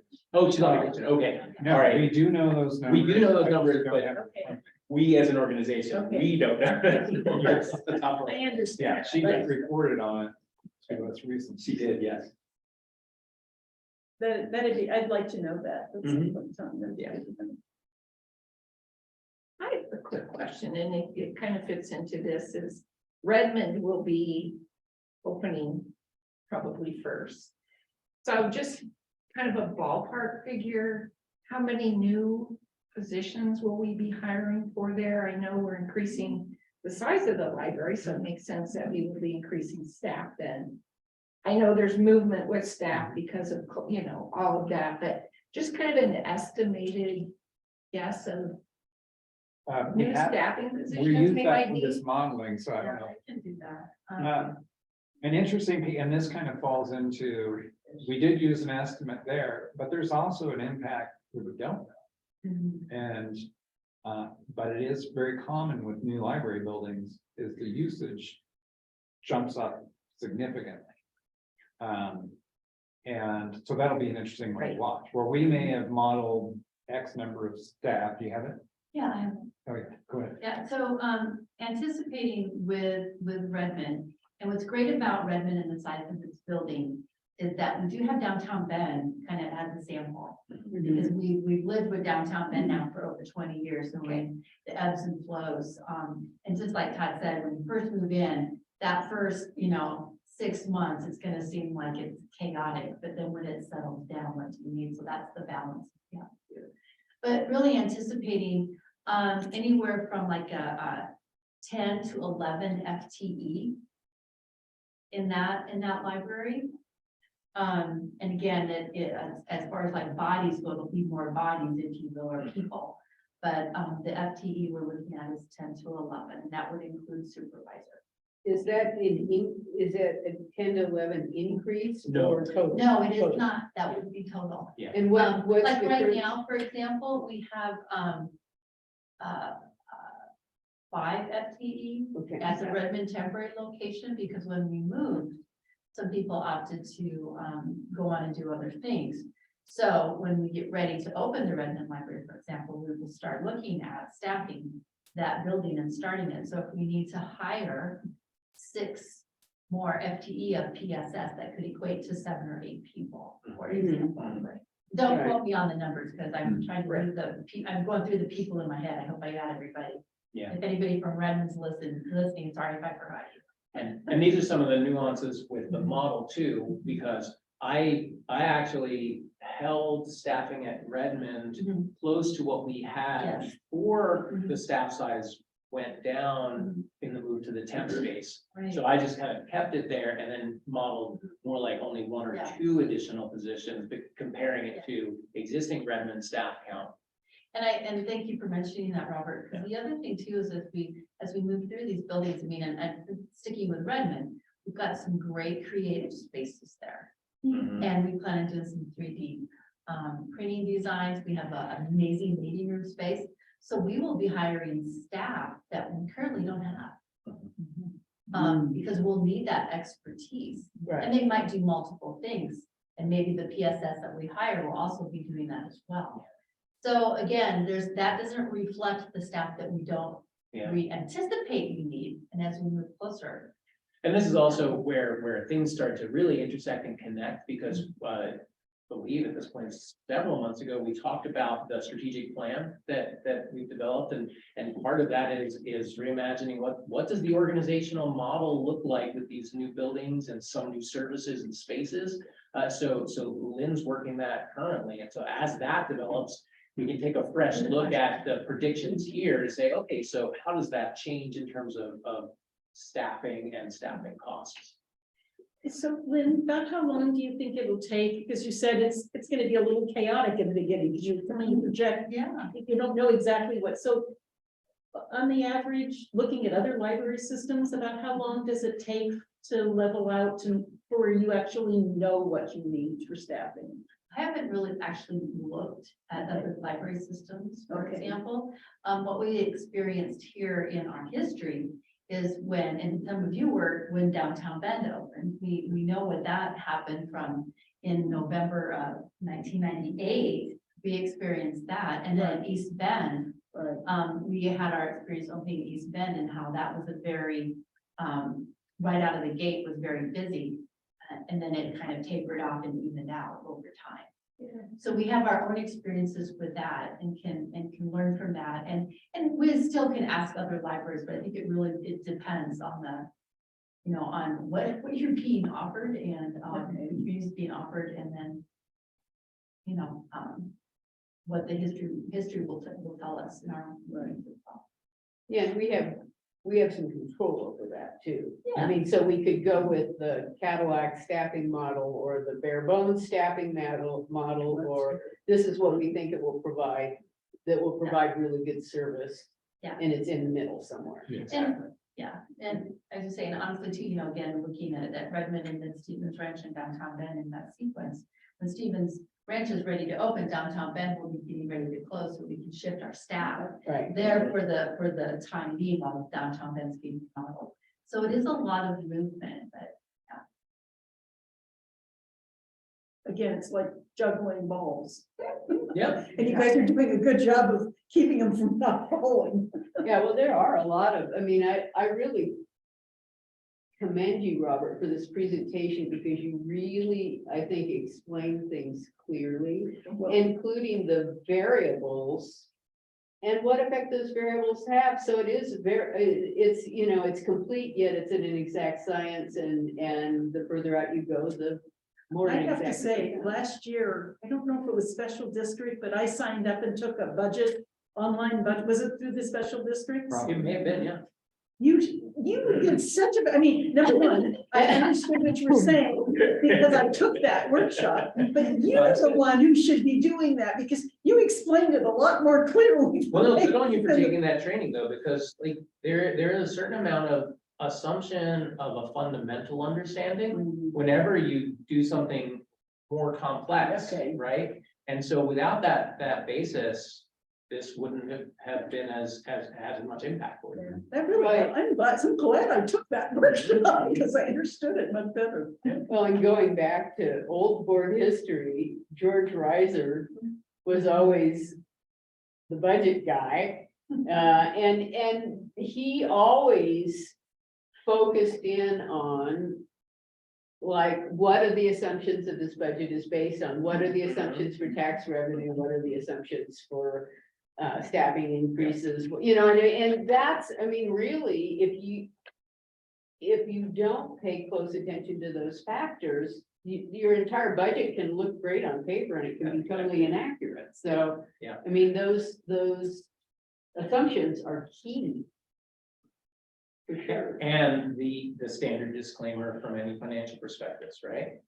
Past performance is not an indicator of your future results, right? Right. So that's why it's important to look at this periodically and regularly, so that it becomes just another piece of information to inform decision making. Right. I think it's been super.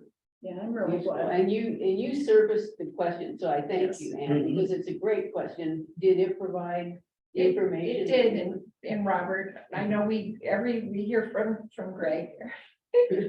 In that, it has a great explanation and really outlines where we are, where we're going, and how we're gonna get there.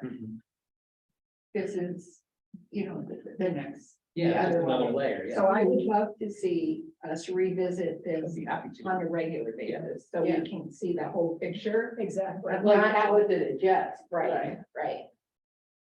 Yeah, I would leave that to the board, if you want to make it a regular, occurrence on the agenda. I know that you set the annual calendar at some point, in the coming months, so. Probably small, like It quarterly. wouldn't, yeah. Yeah, quarterly changes would not be significant, but like half a year or at least annually, for sure, I would think. Yeah, and the timing seems good right around now in preparation for, is For it the next, budget. is it next month that you convene the budget committee and then the following in month? May. It's May. May, that's it, yeah. Yeah, like this time of year annually would Yeah. be super great. Yeah, I think it really helps set up the budget. So what was your assumption for the property tax increase year over year? 5.5% was what it looked like at both the 20-year and the 10-year average. As I mentioned, if you look at the years 2000 through 2010, you actually exceed that significantly, except for 2010 and then 2011. In both of those years, there was a sharp downturn that lagged the financial crisis with housing. But you really only saw that happen for about a 2-year period where things went just in 1 year. I think the year over year growth was about 1%, and there was only a single year where there was negative year over year growth based on the assessments. And then the following year, it came back to about 2%, and then it leveled off at around between 5 and 6% each year in terms of the annual gain for the following 10 years. So that's why I say, when you look at the 20-year span, you have you have a bunch of outliers at the high end and at the low end. If you include those in the model, it doesn't affect the average, which is where this model really rested. It does affect the standard deviation, which is a much wider spread. So if you started looking at best case, worst case, those hot and cold in the Goldilocks scenario, the spread is just way, way wider. And the realization that when we hit those down years with the tax revenue, we were able to adjust, because as you said, we budget from year to year. Yes. And so that was where we adjusted our services, we adjusted our hours, we didn't fill vacant positions. So while if we had just kept spending the way we were spending based on that, things would have gone bad. We were able to adjust in the time. And furthermore, for a model that goes as far out as 5 years, I would never recommend a model that only applies the worst case or only applies the best case, because it's simply not realistic, right? It's not realistic to expect 5 straight years of negative tax growth. It's not realistic to expect 5 straight years of 10% Right. property tax growth. That may happen, but it's not realistic to build into a model. Right. And over time, it's going to level out. So for this model, rather than build that kind of variation year to year, I want steady state in terms of the annual change, because that seemed to be the best to give us this kind of a forecast. I thought it was fascinating that the 5 and 10 year were almost exact. Yeah, They're the 5 and same. 10 year Yeah. and the 20 year in terms of average. Wow. It's smoothed out to 5.5. That's Yeah. interesting. And you think about, that's an increase not just in assessments, but in tax base, right? Right. So like that builds in both the growth in terms of how we assess the properties, as well as all of the new development that happened over the 20 years. Right, which is, yeah, as we know, substantial. Mhm. Okay, any other further questions for Robert? So we can get all these sent to us? Yes. Yeah. And apologies again, as Todd said, I found out last week, the day that the board packet was due. So it didn't make the board packet, but it will be provided. Yeah, we spent a lot of time researching those numbers, Yeah. which is. Yes, and that was the other thing. I didn't want to give you something that was not really fully vetted. I wanted to really make sure that I could stand behind the numbers of the company. Those, going back over the tax revenue for the last 15 years was PTSD for me. Looking at 2009 to 2012.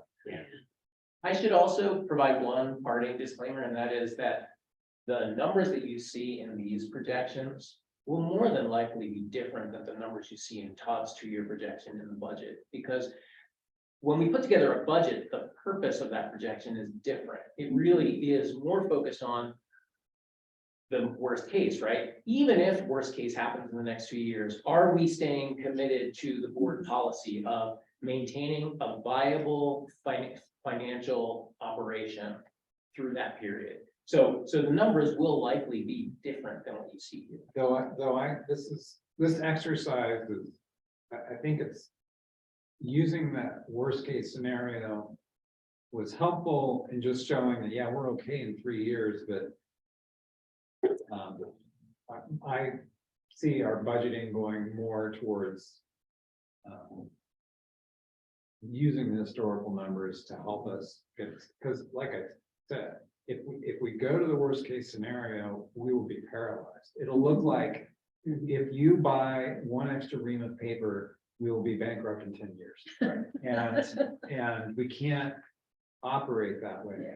Yeah. Well, because it's not based in reality anyway. But I think it actually will probably be closer to this and just trying to get a real good sense of where we are. Mhm. Now, because I also, really, the board should be concerned that we don't have those projecting ending balances keep going up.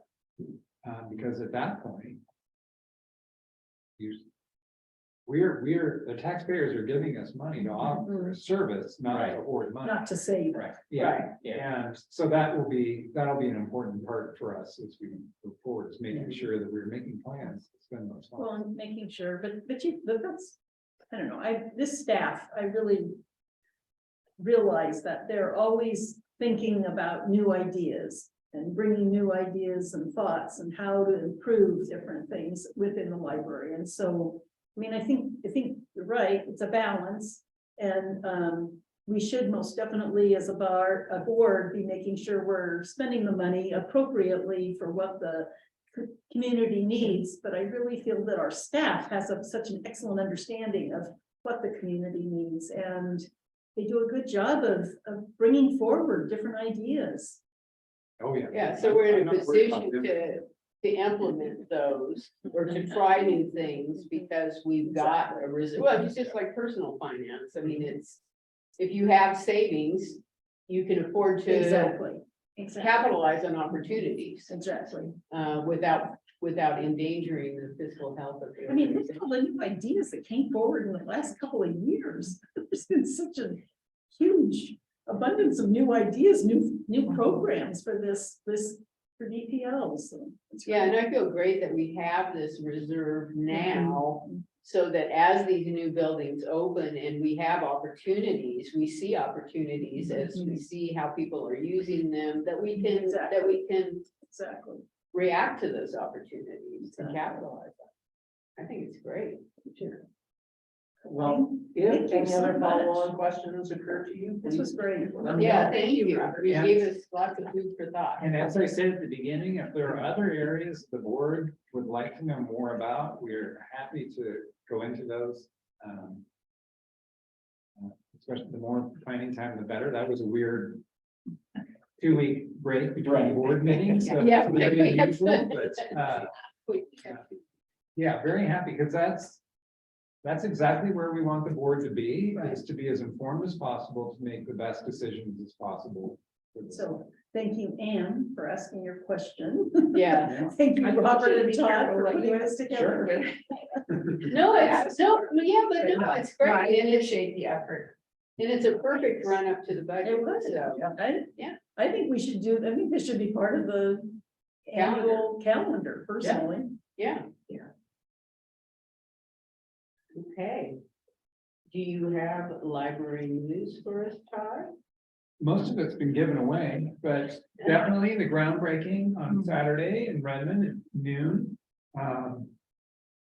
Really exciting event. I was like I said, I was just out at that property yesterday, and it's amazing how big the property is when there's not a building on it. So it'll be really neat to see. And then on next Monday, we have the public sessions to go over the Stevens Ranch designs. Where is that taking place at? That's at Larkspur Community Center in there. And that starts at, I think, 6 p.m., 6 p.m. And our architects will be there. Yeah, it'll really be a great chance for them to answer direct questions from the public too. Now, one thing that I was thinking of as you started talking about going vertical, that would be great, and I don't want a bunch of time and effort in on this, and I don't know how other people feel about it, but it would be great as we begin to build and do things, to have kind of periodic pictures available for the board Oh, yeah. meetings, either in your report or just as a add-on, just so we can kind of visually see what's going on. You mean as the construction's going along? As the construction's going along, and I mean, even on the interiors, I think it'd be really interesting on the interiors of the branches, because it's Yeah. like, it's hard to envision, and we're not gonna go down there and impede work because Right. it's not safe, you know? Yeah. And, but it's good for, I think it's good for us to like physically see what's happening. Yeah. As it goes along, just. So we're I can add those into our report. Okay, Especially now that we're under construction and there's like. yeah, things cool going stuff on. to See is that, because the team, takes a lot of photos. Yeah, The construction team, and then at Redmond, we're required to put up a camera security system as part of our builder's risk policy. While that is also allowing us to have a camera that is viewable, which ultimately will go live online. And we will Nice. be generating time-lapse photography of the project for historical knowledge. And we're also looking at drone footage, where we'll put up a drone on a regular basis. Because what you see on a picture from ground level, when you see the drones, they're just so dramatic. yeah, You get this overhead view and you see so much. And so we are working with Kirby on that. SunWest on the remodels, taking photos, and they put them on their site that they share with us, so that we can go in and pick photos out to use for the report and any other thing that TPL has interest in. So yeah, yeah, I think that'd be super. yeah, I think it's great. Oh, there we go, yeah. Wow. They have peacocks on site at the Sisters Library. Yes, we heard that today. Really? For real. Real I peacocks. believe you, that is not something one would make A up. pair of peacocks monitored on the construction site. And then Alvin, Ah, hang. Yeah, we have a sister. It really, So yeah, I don't have any photos of sisters, for the pine construction. well, yeah, but I'm just saying, as in Oh, the yeah, no, future. sure. Yeah, absolutely. Yeah, I'd be, because it's like, I don't get up to Redmond on the, on a super regular basis, so I'd love to Yeah. keep track of what's. Great. Any other news? That's big news. No, that was it. Okay, and the foundation is working along, we're looking at new foundation members and. Yeah, things are busy. So, any critical communication that came out of this meeting that Todd should attend to? I think don't so. have identify. Okay, Yeah. self-review of the meeting. You want to start with you, Ann? Oh, and when you do the self-review, please let us know how you like the room setup, because we can. Oh. Okay, so I'll start. I really enjoyed this setup. I was able to see, other board members and also being closer to the board helped for presentation. So I do like this setup. So, good meeting. I, again, appreciate Greg's, presentation, always kind of, as I said, guiding us to where we are and where we're going to be going. And then, Robert, your presentation was very informative. Very articulate. You're very articulate in, presenting the numbers, but in an understandable way. So I appreciate that. Okay, Ray? I agree, absolutely, Robert, very nice job. Greg, as usual, you set a high standard for yourself here. But excellent, I appreciate that. We're going to have feelings that do not leak. Always, always a plus. Then did you like the setup? Oh, I like this setup a lot, this is very nice. Good. And you can hear me, right?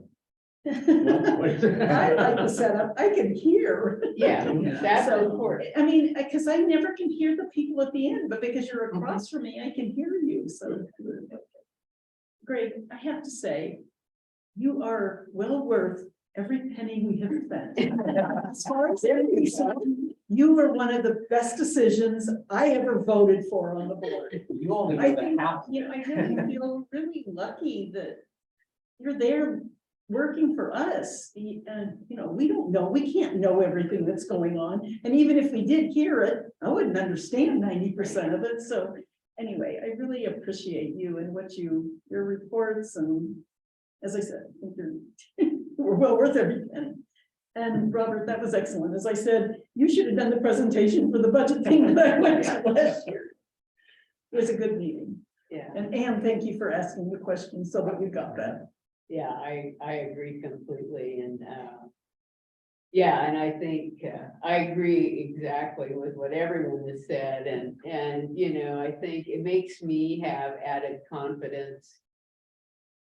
Particularly because of all of your experience that you bring to this position in addition to knowledge, but experience of having dealt with firms, of having a breadth of experience over years to see how different things play out. And it's like, this is the way we need to structure this contract. This is why we need this person.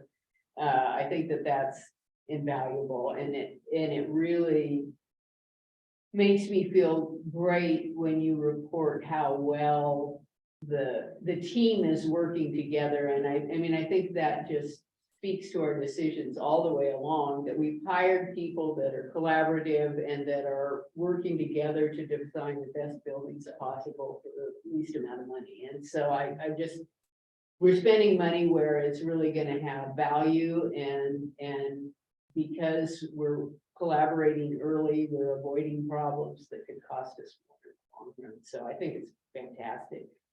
And Robert, I'm amazed and impressed. Well, I'm not amazed.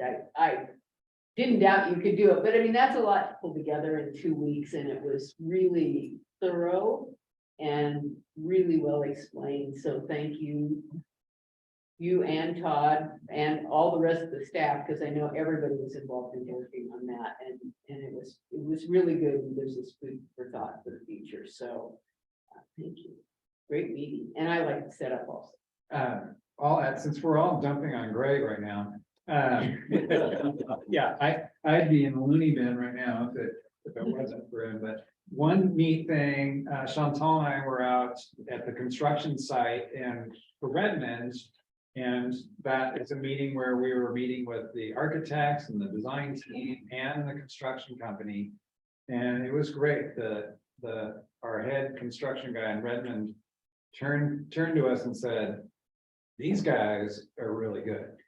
When they put something in design, it's there for a reason.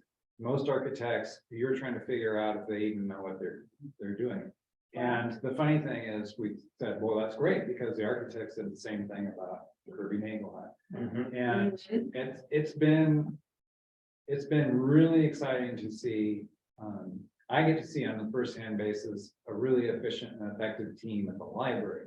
But to see that same level of excellence from Red Point, from Miller Hole, from our two contractors, it's really exciting to see. There's a lot of people involved when we talk about these things. I mean, the number of people at each of these meetings, we're getting up to like almost 30 to 50 people at any one point. And everybody's working towards the same goal. And it's just exciting to see that they're working well together. I'll also say for Robert, if you thought this was reassuring, I've been giving you numbers for 14 years, and I have nothing to back up what I'm doing except seeing that it seems to be working. It's really nice to have somebody else come in, and I really said to Robert, what I want you to show is the reality. I'm not trying to get you to prove. If things are going to be bad, I want to know. And so it was very nice to be reassured that we have been on the right track, and I'm glad to be able to get that information too. Right. Let me add, I want to thank Raya Oh, yeah. Yeah. for this program. I've always been in wonder when they do surveys, how people use libraries. And one of the top things now they use libraries for is for their health information. And I wonder what the heck is that? But this is actually putting into practice. And this will have such a great effect, not only on people's health, but on, if this works, it'll be having people working together, being together, socializing, is really going to increase their mental health. That's critical after the pandemic. So I hope this really works out well. I wish we had number 2 in there. The assessment. All right, well, with that, I'll adjourn the meeting. Good meeting, everybody.